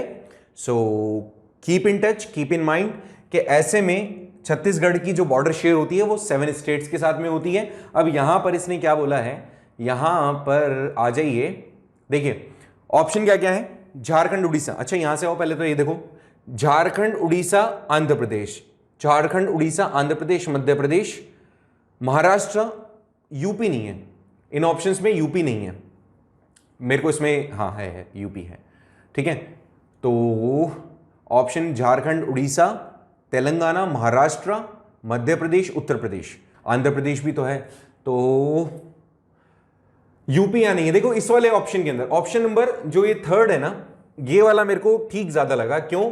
हालांकि इसमें यूपी नहीं है, ऑप्शन गलत है, बट इसमें आंध्र प्रदेश और तेलंगाना वाला जो कंसेप्ट है वो क्लियर हो गया। 6 स्टेट नहीं होते, मैं फिर बोल रहा हूं 7 स्टेट होते हैं। आंध्र प्रदेश है, तेलंगाना है, महाराष्ट्र है, मध्य प्रदेश है, और आपके सामने है यहां पे यूपी और ऐड कर देना तो 7 हो जाएंगे। तो राइट आंसर, वैसे तो बोनस मिलेगा इसका, नहीं मिलता है तो आपको जाना है आंसर नंबर 3 के साथ में, कोई ऑप्शन बचा ही नहीं। ठीक है, आ जाइए नेक्स्ट क्वेश्चन पे। 7 स्टेट्स के बाद में नेक्स्ट क्वेश्चन पे आ जाइए। ये वाला क्वेश्चन भी बहुत अच्छा है। इसने कहा कि आप ट्रेवल कर रहे हो 80 डिग्री ईस्ट लॉन्गिट्यूड पे। लॉन्गिट्यूड क्या होता है कि ये इंडिया है आपका, और इस इंडिया के अंदर ये जो सीधी लाइंस होंगी ये लॉन्गिट्यूड्स होंगी। तो आप कहां हैं? 80 डिग्री। अब आपको ये भी पता होगा कि 82 डिग्री एंड हाफ जो है हमारा स्टैंडर्ड मेरिडियन है। ठीक है, स्टैंडर्ड मेरिडियन यूपी वाला, तो यूपी से होते हुए जा रही स्टैंडर्ड मेरिडियन, थोड़ा सा इधर खिसक जाओगे आप, मतलब यूपी से ही मान लो, उत्तर प्रदेश से ही मान लो, उसके पास से ही कि 80 degree east longitude from Uttar Pradesh to Tamil Nadu, UP से तमिलनाडु, ऊपर से नीचे की तरफ जा रहे हो आप। You will come across many reverse, आपके रास्ते में बहुत सारे रिवर्स आएंगी। आपको यहां पर एक प्रॉपर सीक्वेंस बताना है रिवर बेसिन्स का। मतलब अगर मैं यहां पे आपको थोड़ा सा क्लियर करने की कोशिश करूं, एक छोटा सा एक मैप बना दूं और इस क्वेश्चन को बताने की कोशिश करूं अगर, तो देखो थोड़ा सा रफ एक मैप बना देते हैं। इसने बोला कि यहां पे यूपी और यहां पे तमिलनाडु, इसमें सीक्वेंस बिल्कुल सीधा, इन बिटवीन कौन कौन सी रिवर्स आ रही है। आ जाइए मैप देखते हैं सबसे पहले और इस मैप के हिसाब से करने की कोशिश करते हैं इस क्वेश्चन को, ठीक है। ठीक है, अब देखो भाई इसने क्या बोला है, इसने बोला कि आपको ये क्लियर करना है, आपको ये बताना है कि इनमें से कौन सा सीक्वेंस करेक्ट है। सबसे ऊपर कौन सी आएगी, सबसे ऊपर कौन सी आएगी, अगर हम यूपी की तरफ जा रहे हैं तो सबसे ऊपर आएगी आपकी गंगा बेसिन, पूछ रहे ना, तो ये है पूरा गंगा बेसिन, तो गंगा आएगी सबसे ऊपर। गंगा के बाद में और नर्मदा।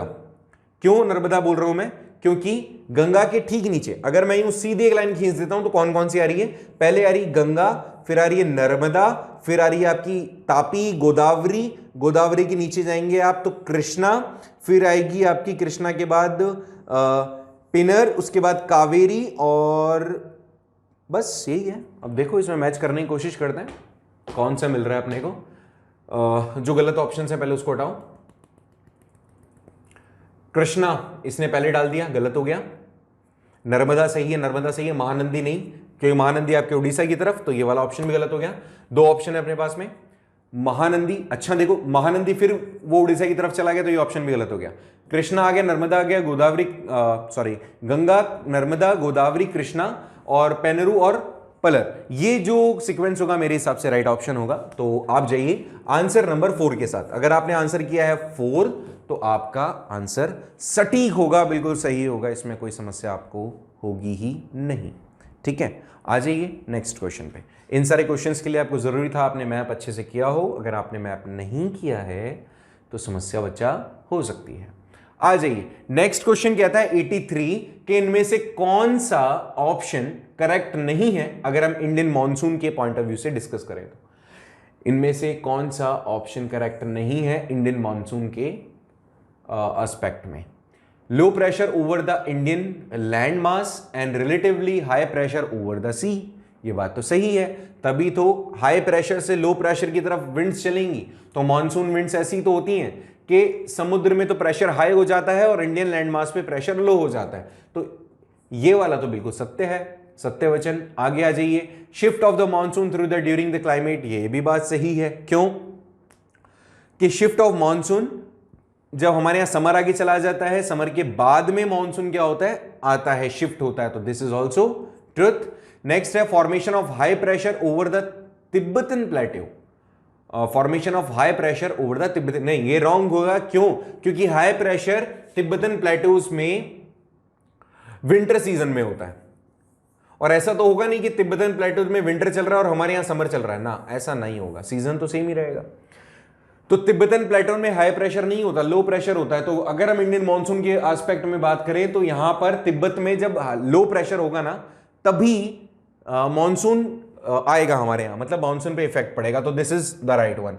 ये वाला ऑप्शन गलत है, हमेशा गलत ही चूज करना था, बिल्कुल नॉट ट्रू, तो बिल्कुल सही है, हमें मिल गया है आंसर नंबर 3। बट फोर्थ भी देख लेते हैं एक बार कि इंडियन पेनिसुलर, पेनिसुलर क्या होता है, पेनिसुलर वो होता है जो 3 साइड से वाटर बॉडी से घिरा हो। तो ये वाला जो है हमारा, ये पेनिसुलर है, ये इंडियन पेनिसुलर है या साउथ इंडिया आप कह दो। तो यहां पर क्या होता है, जेट स्ट्रीम्स की प्रेजेंस होती है, तो बिल्कुल सही है, जेट स्ट्रीम्स की प्रेजेंस होती है, इसी के कारण से ये वाला करेक्ट हो गया।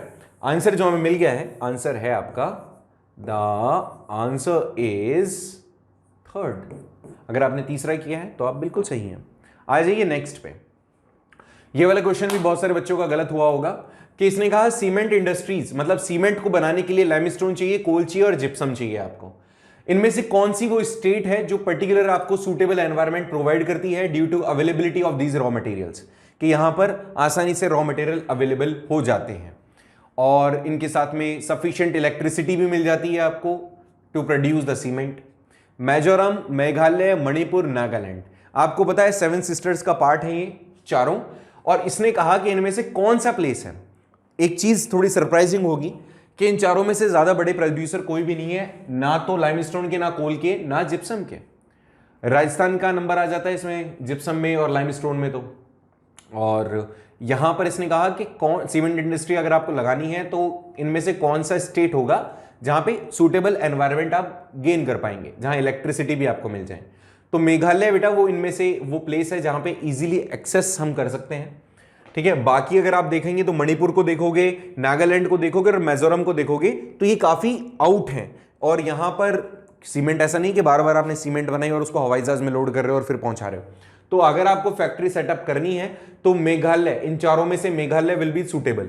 हालांकि अगर देखा जाए, अगर मैं ओनर हूं तो मैं मेघालय में भी नहीं लगाऊंगा, हिमाचल प्रदेश में जाके मैं लगा सकता हूं क्योंकि वहां पर भी अवेलेबिलिटी है इस तरह की चीजों की।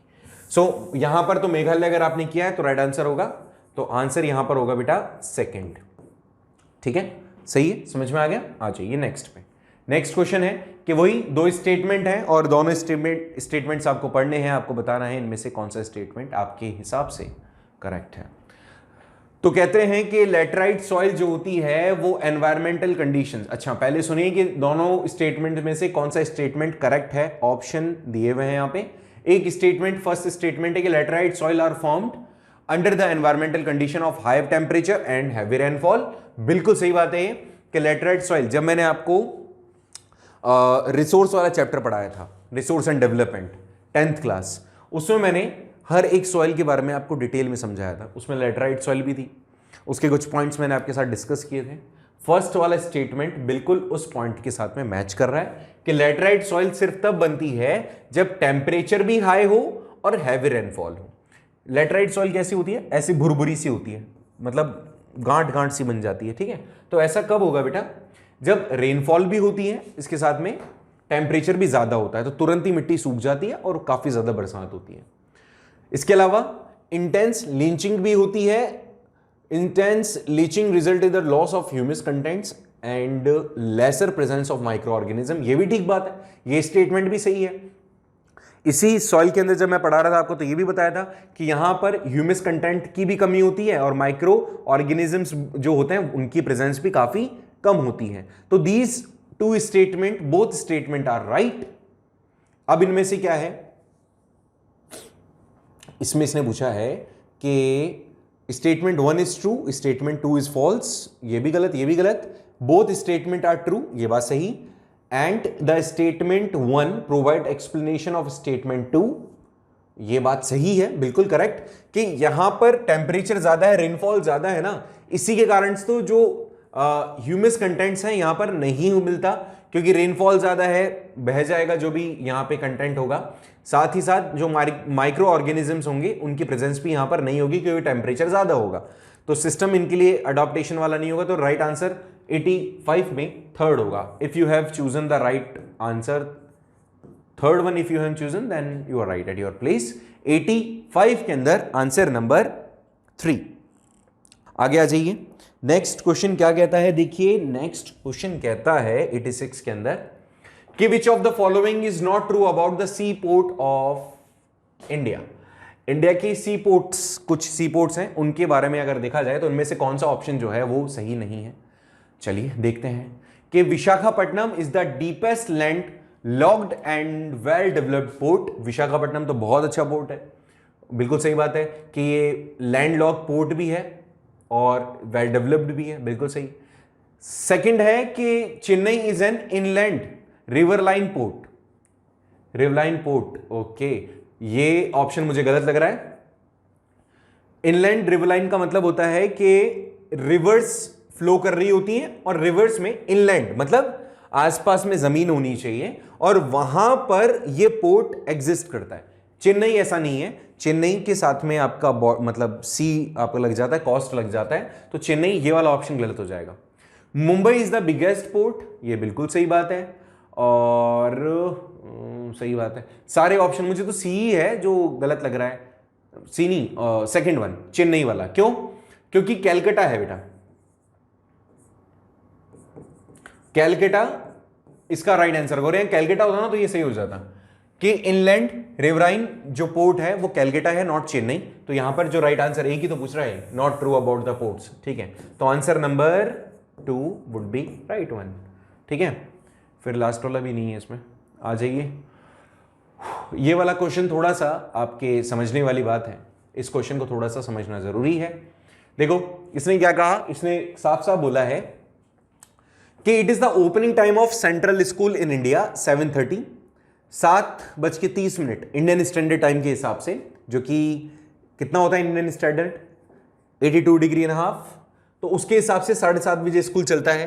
लेकिन इसने पूछा है कि आप बताओ 97 डिग्री एट जीरो, ये वाला नंबर वाला नहीं है ना, ये 0 है। अरुणाचल प्रदेश का डिस्ट्रिक्ट है, वहां पर पड़ता है 0। और शिहोर पड़ता है बेटा आपके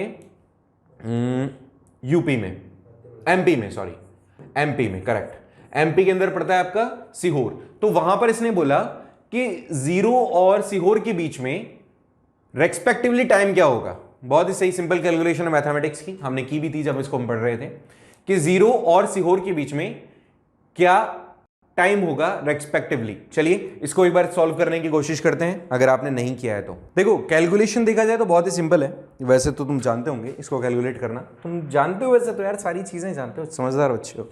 देखो क्वेश्चन दिखने में जितना टफ लग रहा है ना, इतना टफ एक्चुअली है नहीं है। देखो क्या बोल रहा है, इसने कहा कि आप इंडियन स्टैंडर्ड मेरिडियन पर हो। आप क्या बोल रहा है ये, आप बोल रहा है ये इंडियन स्टैंडर्ड मेरिडियन के हिसाब से आपकी क्लॉक के अंदर टाइम है 730 का, ठीक है, एएम का। और इंडियन स्टैंडर्ड टाइम को अगर अपन देखते हैं लैटिट्यूड लॉन्गिट्यूड के हिसाब से, तो that is 82 degree and half, है ना। इसको ऐसे कर दो 82 डिग्री एंड हाफ। अब इसने कहा कि अगर आप 0 पर हैं या फिर आप शिहोर पर हैं तो आपके टाइम क्या होगा, मतलब अगर ऐसा होगा टाइम का डिफरेंस तो आएगा। तुम जानते हो कि 1 डिग्री का मतलब 1 डिग्री के अंदर 4 मिनट का डिफरेंस आ जाता है, तुम जानते हो इस बात को अच्छे से। अब मैं एक बार कैलकुलेट करने की कोशिश करता हूं कि अगर मैं 0 पर हूं, मतलब अगर मैं पहले कहां चले, चलो 0 पे चलते हैं पहले अपन। तो 0 के अंदर जब अपन जा रहे हैं तो यहां पर टाइम होगा 94 डिग्री है, 94 डिग्री है। चलो इसको हम लेस करते हैं सबसे पहले 82 डिग्री से, मतलब यहां से यहां तक का अपने को टाइम पता करना है। हम बीच वाले टाइम के हिसाब से तो चल रहे हैं, but what we need to know about कि यहां पर क्या टाइम है और यहां पर क्या टाइम है। चलो तो सबसे पहले इसको करने का सिंपल तरीका है कि जो डिफरेंस आ रहा है, मैं जानता हूं कि 1 डिग्री के अंदर 4 मिनट का डिफरेंस आ जाएगा, और बस ऐसे ही। और मुझे ये भी पता है कि ये जो टाइम है 7:30, ये 82 डिग्री ना हाफ का है, और मुझे 94 का पता करना है। तो सिंपल सा मैथमेटिकल कैलकुलेशन है कि दोनों के बीच का डिफरेंस निकाल लो। इसको ऐसे कर लेते हैं ना, 0.5 कर लेते हैं तो इजीली हो जाएगा। 0.5 करेंगे, इधर जाएगा तो इधर आएगा 5 और इधर आएगा 1 और इधर आएगा 1, ठीक है, सिंपल सी बात है।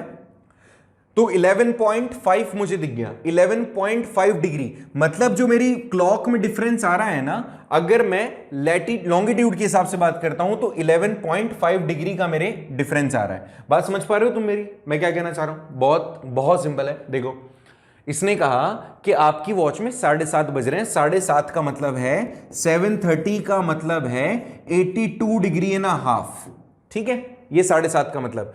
तो इसने कहा कि भाई इसके हिसाब से बताओ कि 94 डिग्री का मतलब क्या होगा, जबकि मैं जानता हूं कि 1 डिग्री का मतलब 4 मिनट होता है। तो कितना सिंपल कैलकुलेशन है, अपने को ये पता लगाना है ना मैथमेटिक्स के हिसाब से, अगर अपने को ये पता लगाना है तो इनके बीच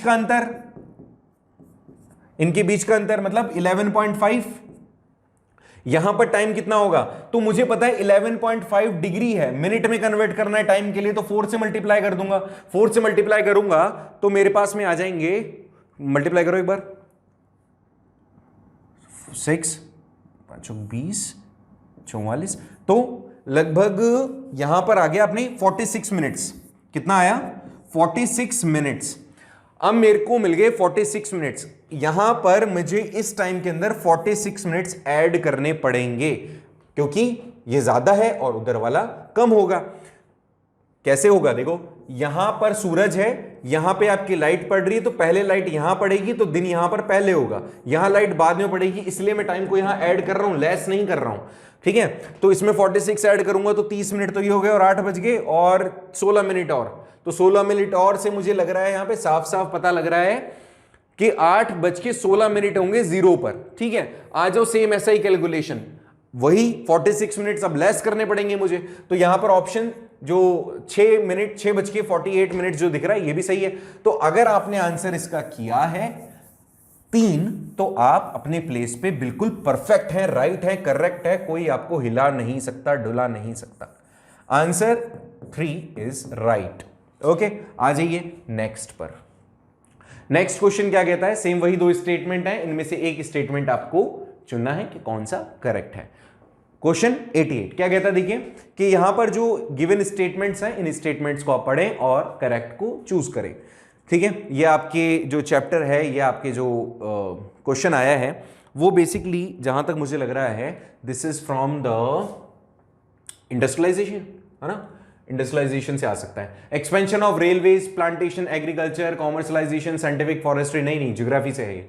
तो इसने कहा कि mining activity were largely responsible for depletion of forest and wildlife during the colonial period. ये बात तो बिल्कुल सही बात बोली इसने कि कॉलोनियल पीरियड के दौरान रेलवेज का एक्सपेंशन हुआ, प्लांटेशन एग्रीकल्चर हुआ, कॉमर्शलाइजेशन, साइंटिफिक फॉरेस्ट्री भी हुई, माइनिंग एक्टिविटीज भी लार्जली बहुत लंबे पैमाने पर हुई, जिसके कारण से फॉरेस्ट एंड वाइल्ड लाइफ के अंदर डिप्लीटेशन हुआ है, मतलब कमी आई। This statement is right.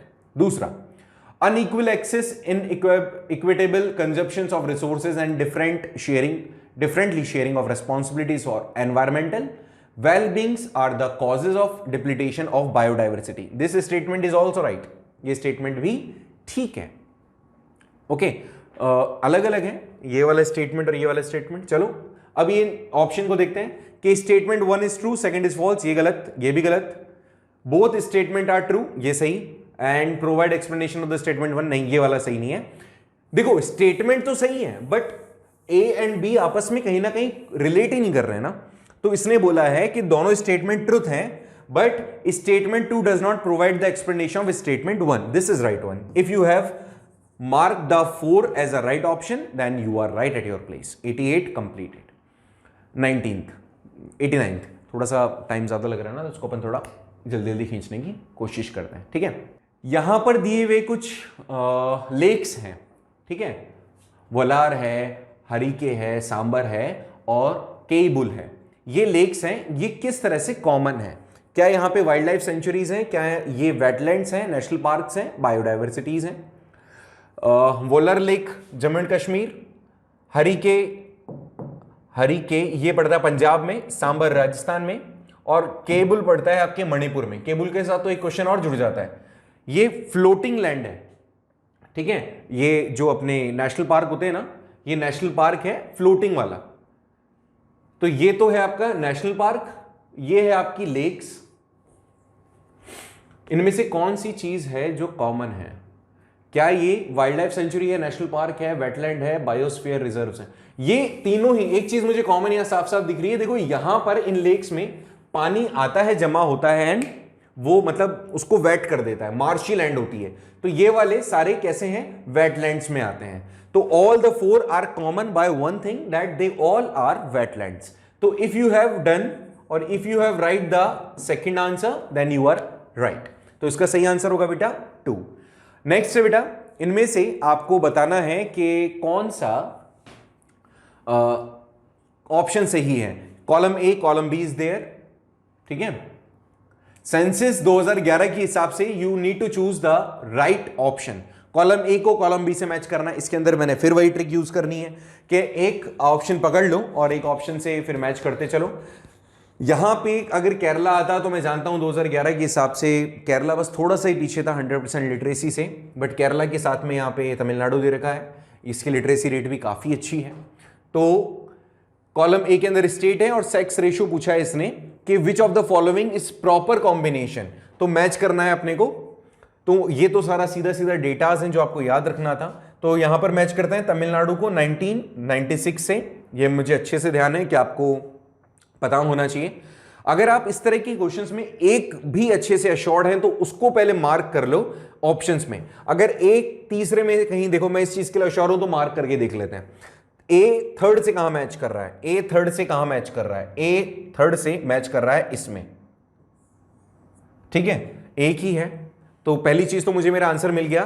Fourth 90 में आएगा 4, लेकिन और भी देख लेते हैं। वेस्ट बंगाल के लिए भी मैं अश्योर्ड था कि वेस्ट बंगाल के अंदर लिटरेसी रेट कम है, क्योंकि बांग्लादेशी काफ़ी ज़्यादा उनके साथ कांटेक्ट में हैं और यहाँ से माइग्रेशन होता रहता है, तो ये वाला इसके साथ मैच करेगा। महाराष्ट्र के अंदर थोड़ा सा अगर देखा जाए तो ठीक है कंपेरेटिवली दूसरे स्टेट्स के, औरों में तो और भी कम है, हरियाणा वगैरह चले जाएंगे आप, तो यहाँ पे महाराष्ट्र मध्य प्रदेश भी आप कर देंगे इसको। तो मुझे साफ साफ पता था इसका आंसर, इसलिए मैंने करेक्ट जल्दी से कर दिया। अगर आपने आंसर 4 किया है तो यू आर राइट, तो आप ठीक है। Answer number 4 is the right answer. चलिए आ जाइए 91। अब आ जाती है अपनी हिस्ट्री। 10 क्वेश्चन आएंगे हिस्ट्री के, total 10 question are there from the history. Which of the following changes were bought about the Bolsheviks immediately after the October revolution? तुम जानते हो बहुत अच्छे से, 9th क्लास हिस्ट्री का क्वेश्चन है, socialism in Europe and Russian revolution में से। इसने बोला कि इनमें से कौन से चेंजेस आए थे बोल्शेविक्स ने जो लेकर आए इमीडिएटली अक्टूबर रेवोल्यूशन के बाद में। तो क्या किया था बोल्शेविक्स का, क्या थॉट था? व्लादिमीर लेनिन क्या कहते थे? बोलते थे कि भैया हम सब चीजों को करना चाहिए पॉजिटिवली, पहले तो आप जितने बैंक्स हैं उसको नेशनलाइज कर दो, उसके बाद में जो ज़मीनें हैं वो बांट दो, ठीक है, जॉब अपॉर्चुनिटीज़ होनी चाहिए, डिफरेंशिएशंस नहीं होनी चाहिए, यही सब तो था। चलो यहाँ पर भी देख लो क्या क्या किया, नेशनलाइज कर दिया गया बैंक्स को, ये तो उनका आइडियोलॉजी था, थीसिस थी उनकी, ठीक है। तो ये वाला राइट ऑप्शन है। ऑप्शन 2 कहता है कि लैंड्स वर डिक्लेयर्ड सोशल प्रॉपर्टीज, बिल्कुल, नोबिलिटी जो थे उनसे लैंड्स को स्नैच कर लिया गया था एंड डिवाइड कर दिया गया था लोगों के अंदर, पेजेंट्रीज में एंड कॉमन पीपल में।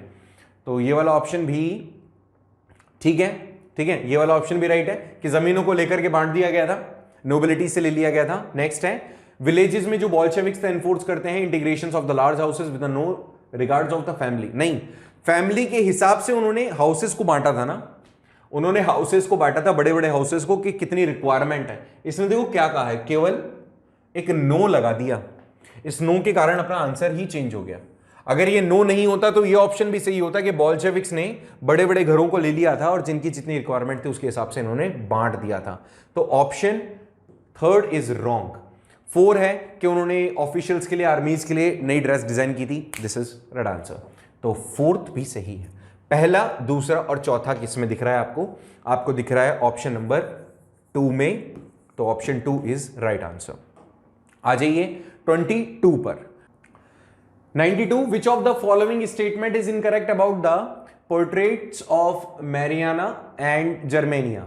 इन मैरियाना एंड जर्मेनिया के जो पोर्ट्रेट्स हैं उनके अंदर से नीचे दिए गए स्टेटमेंट में से एक वो बात बताओ जो कि इनकरेक्ट है। इनकरेक्ट पे फोकस करना है, इनमें से कुछ एक स्टेटमेंट ऐसा होगा जो इनकरेक्ट होगा, बाकी ये ठीक होंगे। तो जर्मेनिया क्या था और मैरियाना क्या था? दोनों ही पोर्ट्रेट्स थे और एल्गरीज थे जो कि लोगों को इंस्पायर करने के लिए बनाए गए थे। तो फ्रांस का अगर देखा जाए तो फ्रांस के अंदर मैरियाना थे, तो ये ठीक है। इसने कहा है कि ये आइडिया ऑफ पीपल्स नेशन का एक रिप्रेजेंटेशन कर रही थी, तो दिस इज राइट आंसर। फिर है मैरियानास के साथ में देखते हैं तो उसके कैरेक्टर में आपको red caps, try colour flag और कोकेट दिखाया गया, ये भी ठीक है। अगर आप इनके बारे में नहीं जानते हैं तो मैंने वीडियो बना रखा है, तो आप जाके एक बार देखें उसको। जो बच्चे 9th क्लास वाले हैं अगर देख रहे हैं इस वीडियो को तो आपको फोकस करना चाहिए कि बेटा इस तरह के क्वेश्चन बनते हैं तो बहुत छोटी छोटी डिटेल्स को भी आपको फोकस करना है। जर्मनी की बात करें तो जर्मेनिया एल्गरी थी जर्मन नेशन की, तो ये करेक्ट है स्टेटमेंट। ये भी जर्मेनिया ने वियर कर रखा है dress of oak leaves as these leaves stand for peace. नहीं, उन्होंने ऐसा नहीं कर रखा था, उन्होंने तो ऑक लीव्स का क्राउन पहन रखा था, हाथ में स्वॉर्ड था, तो ये वाला स्टेटमेंट गलत है, ठीक है। तो 92 कौन सा स्टेटमेंट रॉन्ग है? स्टेटमेंट नंबर 4 रॉन्ग है। तो if you have chosen the answer 4 then you are right at your place. तो 92 इज करेक्ट आंसर। 1 करोड़ तो जीत ही गए होंगे अभी तक। चलो देखो नेक्स्ट है, from the following identify the correct statements relating to the indentured labours migration from India. कि कुछ यहाँ स्टेटमेंट दिए हुए हैं, इन स्टेटमेंट में से आपको चूज करना है कि कौन सी वो कंडीशन है जिसके अंदर इंडिया से जो लोग थे माइग्रेट होकर के, मतलब माइग्रेशन उनका हुआ बाहर की ओर। तो रीजन बताने, कुछ स्टेटमेंट करेक्ट हैं और कुछ स्टेटमेंट इसमें गलत हैं, तो उसमें से करेक्ट अपने को चूज करना है। इसमें बोला है करेक्ट है, तो 3 करेक्ट हैं 4 में से, क्योंकि सारे ऑप्शन में मुझे ये तो दिख रहा है कि 3 ऑप्शन तो एटलीस्ट है, मतलब एक स्टेटमेंट रॉन्ग है। तो या तो आप एक रॉन्ग को फाइंड आउट कर लो, ठीक है, जिससे कि सॉल्व हो जाएगा। अगर आपको ये चैप्टर आपने अच्छे से नहीं पढ़ा है, चैप्टर कौन सा है? चैप्टर है आपका इंडस्ट्रियलाइजेशन, तुम्हें पता होगा इसके बारे में। तो देखो कौन सा है कि 19th सेंचुरी में थाउजेंड्स ऑफ इंडियन लेबर जो थे वो वर्क के लिए बाहर जाते हैं। प्लांटेशन वर्क था, माइनिंग वर्क था, रोड था, रेलवेज था, इन सभी के लिए। तो ये वाला स्टेटमेंट तो करेक्ट है। नेक्स्ट है कि जो इंडेंचर्ड लेबर्स थे वो प्रेजेंट डे पाकिस्तान, मतलब प्रेजेंट डे जो रीजन्स हैं northern and the western India such as Punjab, Haryana, Gujarat, Rajasthan, ये वाला नहीं है। क्यों? मिडिल इंडिया वाला था ये वाला तो नहीं है, ये वाला ऑप्शन नहीं होगा। नेक्स्ट आ जाएंगे कि जो इंडेंचर्ड नेटवर्क था उसके अंदर डिस्क्राइब किया गया था न्यू सिस्टम ऑफ स्लेवरी। ये बिल्कुल सही है, आपने करेबियन वाला पढ़ा था, याद करो। फ्रेंच रेवोल्यूशन में हमने देखा था न्यू, मतलब ट्रायंगुलर जो स्लेव ट्रेड था वो वाला पढ़ा था हमने, तो ये ठीक है, ये वाला भी सही है, ऑप्शन साफ साफ दिख रहा है। नेक्स्ट पे आ जाता है कि some indentured labours found innovative ways to expressing themself by the blendings their own culture ethos with the thoughts of new places, that of that new places. हाँ, this is the right answer, ठीक है, ये वाला ठीक है, ये वाला भी ठीक है। तो सेकंड वाला गलत हो गया है। तो वन थर्ड एंड फोर्थ अगर है किसी ऑप्शन में, जो साफ साफ मुझे दिख रहा है थर्ड में है, तो 1/3 एंड 4th जो है वो हमारे लिए सही आंसर है, करेक्ट स्टेटमेंट्स हैं। तो आपका आंसर अगर आपने 3 करके आए हैं तो कोई नहीं रोक सकता आपको, मेरे हिसाब से ठीक होगा अगर आपने किया है थर्ड। तो आ जाइए 94 पे। 94 क्वेश्चन क्या कह रहा है? सेम वही बोल रहा है कि which of the following statement about the lives of workers in earlier 19th century England are true. England के अंदर तुम जानते हो इंडस्ट्रियलाइजेशन सबसे पहले आया और इसके कारण से वहां पर लोग जो थे उनको एज अ लेबर वर्क के लिए लाया गया था। तो उसी टाइम पर इसने बोला है कि उस टाइम पर जो लाइफ थी वर्कर्स की अर्लियर 19th सेंचुरी में, तो यहां पर बताओ इनमें से कौन सा पॉइंट आपके हिसाब से सही होगा?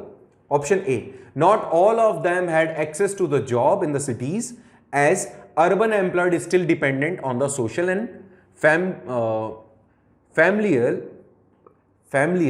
कनेक्शंस। ओके, ये वाला पॉइंट सही है, क्योंकि अर्बन एम्प्लॉयमेंट जो था वो डिपेंडेंट था अभी भी कि आपके साथ में जो कनेक्शंस बने हुए हैं, सोशल कनेक्शंस है, फैमिली कनेक्शंस हैं, उन कनेक्शंस के साथ में आपको जॉब मिल जाती थी। Not all of them had the access, सबको नहीं मिलती थी। जो अर्बन एम्प्लॉयज थे ना उनके साथ तो अगर कनेक्शन है तो ही आपको मिलेगी। तो this statement is true. Next है कि work as largely seasonal which meant by the poor had to return to the streets or to the countryside whenever the busy season was over। जब seasonal conditions होती थी तब तो आपको job मिल जाती थी, बट जब सीजन नहीं होता था तो उनको वापस से अपनी जगहों पर आना पड़ता था, कंट्री साइड आना पड़ता था। वर्कर वर लार्जली सीजनल, जो वर्क होता था वो सीजनल वर्क होता था। तो ये स्टेटमेंट भी ठीक है। ओके, थर्ड पे आ जाइए। They welcomed the introductions of the new technology such as the spinning jenny as they throughout that year work okay, spinning jenny, ये वाला पॉइंट आपने पढ़ा होगा, throughout that their work would become easier with the new device। इसके अंदर पूरी चीज तो नहीं, ये थोड़ा सा प्रॉब्लम है। स्पिनिंग जेनी जब आई थी ना, तो स्पिनिंग जेनी आने के बाद में लोग बहुत गुस्सा हो गए थे। क्यों? क्योंकि सारा काम स्पिनिंग जेनी करती थी विमेंस ने, तो जहां जहां स्पिनिंग जेनी होता था वहां पे उसको तोड़फोड़ कर देते थे। ठीक है, क्यों? क्योंकि उनको ऐसा लगता था कि ये हमारा काम ले लेंगी। अगर यही सारा काम कर देगी मशीनें तो हमारी जरूरत क्या होगी? तो स्पिनिंग जेनी को वेलकम नहीं किया गया था, लोग इसके अगेंस्ट में थे। तो ये वाला स्टेटमेंट ट्रू नहीं है। नेक्स्ट है कि even as the daily wages increased the impact was mitigate on the account of a small number of days for which most of them were employed। Even as the daily wages increased in part of the mitigate on the account of, ये भी ठीक है। इसने कहा कि भाई जो daily wages work थे, छोटे छोटे जब मतलब जो भी काम होता था, जितने भी लोग एम्प्लॉयड थे, तो जो डेली वेजेस वर्क थे उनको काम के हिसाब से पैसा मिल जाता था, इंक्रीज होता था। अगर जब जरूरत होती, काम ज्यादा होता तो पैसा इंक्रीज कर दिया जाता था। This statement is also truth. तो यहां पे स्पिनिंग जेनी वाला ही मुझे तो करेक्ट नहीं लग रहा, बाकी सब सही है, क्योंकि स्पिनिंग जेनी तो एक तरीके की दुश्मन थी उन लोगों की जो हाथ से काम करते थे वहां पे।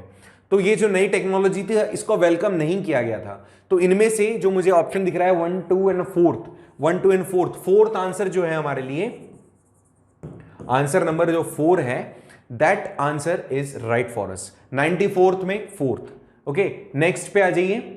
With regard of relationship between the print culture and the French revolution, which of the following statement is truth. Print culture की बात करें और फ्रेंच रेवोल्यूशन की बात करें, जिन बच्चों ने प्रिंट कल्चर नहीं पढ़ा था 10th में और सेकंड स्टेज के लिए अपीयर हुए थे, थोड़ा सा उनको इस क्वेश्चन में दिक्कत आई होगी, बट मेरे हिसाब से जब तुम गए होंगे तैयार होकर स्टेज 1 क्रैक किया है तो इतने तो तुम नादान नहीं थे कि तुमने प्रिंट कल्चर वाला चैप्टर नहीं पढ़ा होगा। प्रिंट कल्चर हिस्ट्री से रिलेटेड है, हिस्ट्री का क्लास 10th। क्वेश्चन पूछा है इसने कि क्या रिलेशन है प्रिंट कल्चर का और फ्रेंच रेवोल्यूशन का। नीचे दिए गए स्टेटमेंट में से एक जो ट्रुथ स्टेटमेंट है वो आपको यहां पर बताना है कि कौन सा है, ट्रुथ बताना है। इसमें सेम वही मुझे जो ऑप्शन दिख रहे हैं कि 3 ऑप्शन इसमें से करेक्ट हैं, 3 डिफरेंट ऑप्शंस आर ट्रुथ, इनमें से एक जो ऑप्शन है वो गलत होगा फिर तो। चलिए तो देखते हैं कौन सा इसमें से गलत हो सकता है। 95th क्वेश्चन का फर्स्ट ऑप्शन है कि इसने बोला है कि print culture caused by the idea of enlightenment reasons and rationality to the reach of the large number of people which weakened the authorities of the churches and the power of the state. बिल्कुल सही बात है ये तो, कि जो church बोलते थे, चर्च के मन में जो आता था वो बात बोल दी जाती थी, आंख बंद करके लोग बिलीव करते थे जब तक चर्च की प्रीचिंग्स को ही सुना जाता था। फिर तुमने प्रिंट कल्चर में पढ़ा था कि कुछ ऐसे लोग थे जिन्होंने इनको चैलेंज किया था कि आप जो बोलते हो ना सारी चीजें सही नहीं है, आओ प्रूव करके दिखाओ। तो ये वाला स्टेटमेंट जो था, ये वाला स्टेटमेंट तो करेक्ट है, 100% सत्य है। आ जाइए नेक्स्ट पे कि इसने कहा है कि by the 780s there was an outpouring of the literature that mocked the royalties and criticise their moralities. ये वाली बात भी सही है क्योंकि इस तरह का कल्चर लिटरेचर वहां पर आ चुका था कि जो मॉकिंग वे में कहता था कि आप जितने भी लॉयल बन रहे हो ना वो लॉयल्टी सही नहीं है, आप अंधा विश्वास कर रहे हो, और जो मॉरलिटी है यहां पर ये मॉरलिटी तो कुछ भी नहीं है, सब अपने हिसाब से काम कर रहे हैं। तो दीज थिंग्स आर नॉट, मतलब this thing is also right.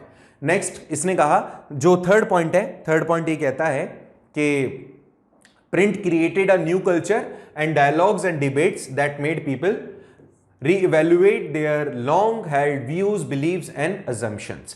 ये वाला पॉइंट भी बिल्कुल सही है। प्रिंट कल्चर आने के बाद लोगों को जब सारी चीजें रिटर्न फॉर्म में मिलने लगी तो देवर एक्चुअली मतलब हैप्पी, इस बात के लिए काफी खुश थे वो कि, और पता भी चल गया था कि जो कई सालों से वो थॉट्स दिमाग में लेते हुए चल रहे हैं वो सारे सही नहीं है, उनके बिलीफ और जो अजम्पशंस हैं कहीं ना कहीं उनको वापस से रीइवैल्यूएट करने की जरूरत है। तो this statement is also truth.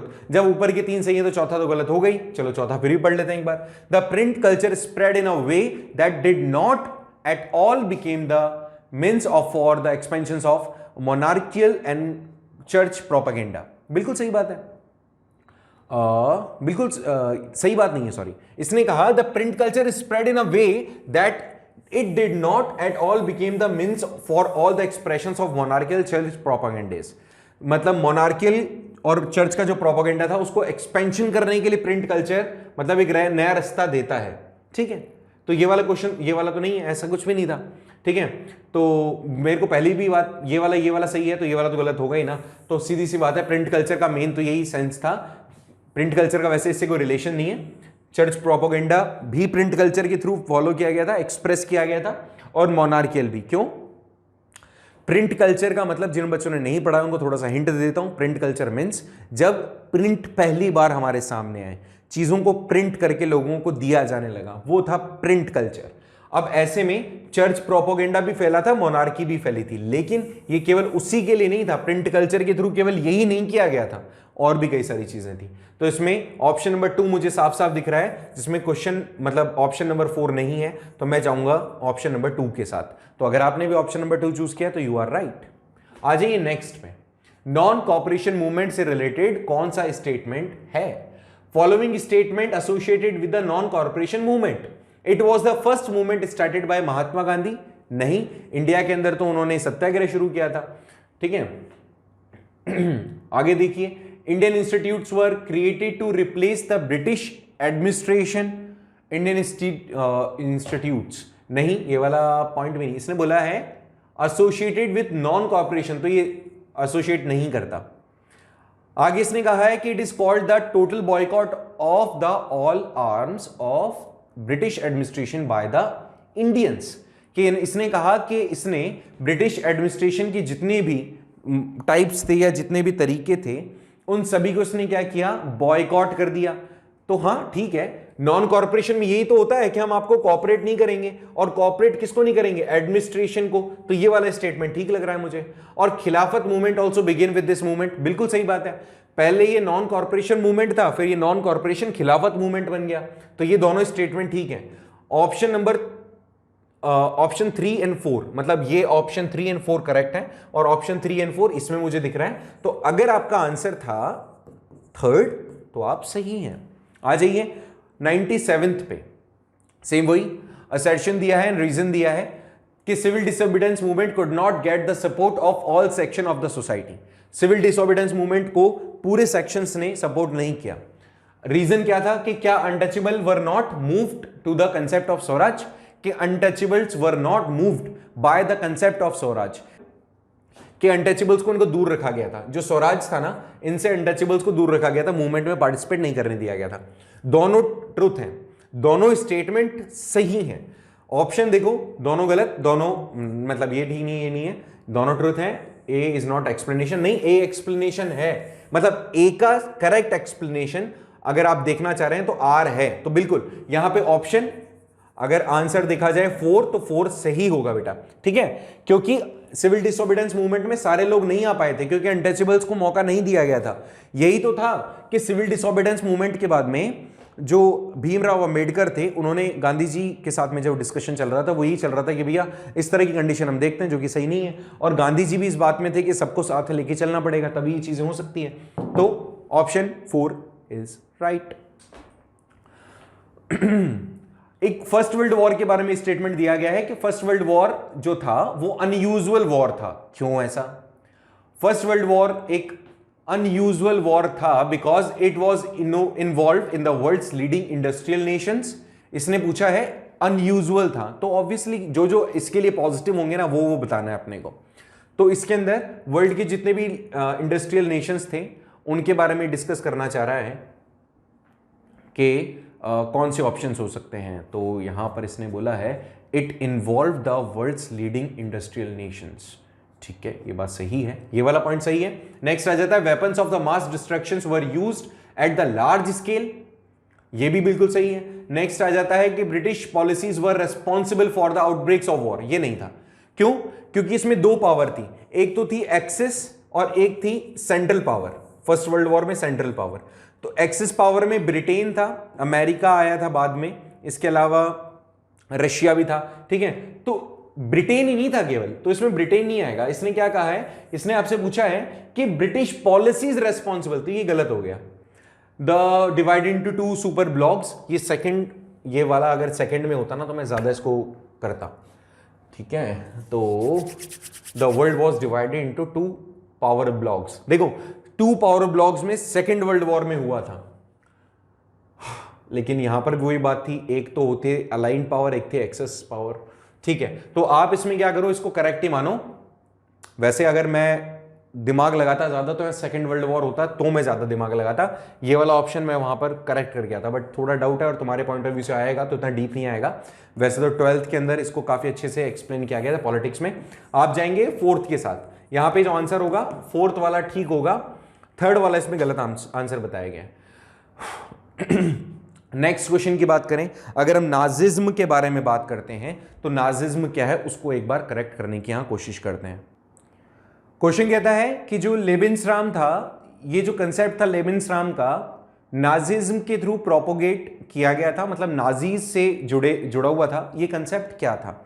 अगर आपने नाजिज्म पढ़ा है chapter class 9 history chapter number 3, तो उसमें बताया गया था, साफ साफ ही पता लग रहा है। ऑप्शन कहते हैं कि आर्यंस को ये सुपीरियर मानता था, नहीं ये बात तो नहीं थी। अनडिजायरेबल चिल्ड्रंस को आउट कर दिया जाता, ये भी नहीं थी। मोस्ट इंपॉर्टेंट थे, ये भी नहीं थी। लेविन्सराम एक ऐसा कंसेप्ट था जिसमें एक्वायर किया जाता था, नई टेरिटरीज को इनहेंस करना चाह रहे थे वो अपने मदर कंट्री को, मतलब जर्मनी को वो और बढ़ाना चाह रहे थे इस आइडियोलॉजी और इस कंसेप्ट के हिसाब से। तो छोटी छोटी टेरिटरीज वो जीता जाता है। आपको पता है पोलैंड वाला जीत लिया था उसने, फिर आगे चल के जो ऑस्ट्रियन एम्पायर था उसके अंदर से कई सारी टेरिटरीज जीती थी। तो ये वाला याद रखना, लेविन्सराम क्या था, टेरिटरीज को एक्सपेंड करना। और लास्ट में है कि which of the following statement related to the ideas of liberalism in 19th century Europe are correct. इसने बोला कि which of the following statement related to the idea of liberalism in 19th century in Europe, Europe के अंदर idea of liberalism से जुड़ता हुआ कौन सा कंसेप्ट इसमें से सही है। कि freedom of individual and equality for all the people, freedom for individual and equality for all before the law, ये ठीक है। Concept of government by the consent, suffrage of freedom of market. इसने पूछा है related to the idea of liberalism. Liberalism दो type का था, एक तो था आपका सोशल और एक था आपका इकोनॉमिकल। सोशल, पॉलिटिकल, इकोनॉमिकल, तीन टाइप के लिबरलिज्म थे वैसे तो। और यूनिवर्सल सफरेज जो इसमें मुझे देखो, ये ठीक है कि हर एक इंडिविजुअल के पास में फ्रीडम है इक्वालिटी गेन करने का, ये भी सोशल हो गया और इकोनॉमिकल हो गया। दूसरा है कि गवर्नमेंट कंसेंट से बननी चाहिए, ये भी सही है। ये यूनिवर्सल सफरेज जो है ना पंगा कर रहा है, क्योंकि यूनिवर्सल सफरेज नहीं था, क्योंकि इस टाइम पर जो विमेन थी ना उसको पार्टिसिपेशन नहीं दिया जा रहा था। यहां रिच सेक्शन वाला सिस्टम था कि जो पैसे वाले हैं, टैक्स पे करते हैं, वो लोग ही वोट डाल सकते हैं। तो यूनिवर्सल सफरेज के पीछे भी कुछ लॉजिक्स थे, तो ये वाला नहीं होगा। फ्री मार्केट वाला होगा इकोनॉमिकल लिबरलिज्म के पॉइंट ऑफ व्यू से। तो यहां पर मुझे जो सही आंसर लग रहा है, अगर आपने आंसर किया है आंसर नंबर 2, तो यू आर राइट।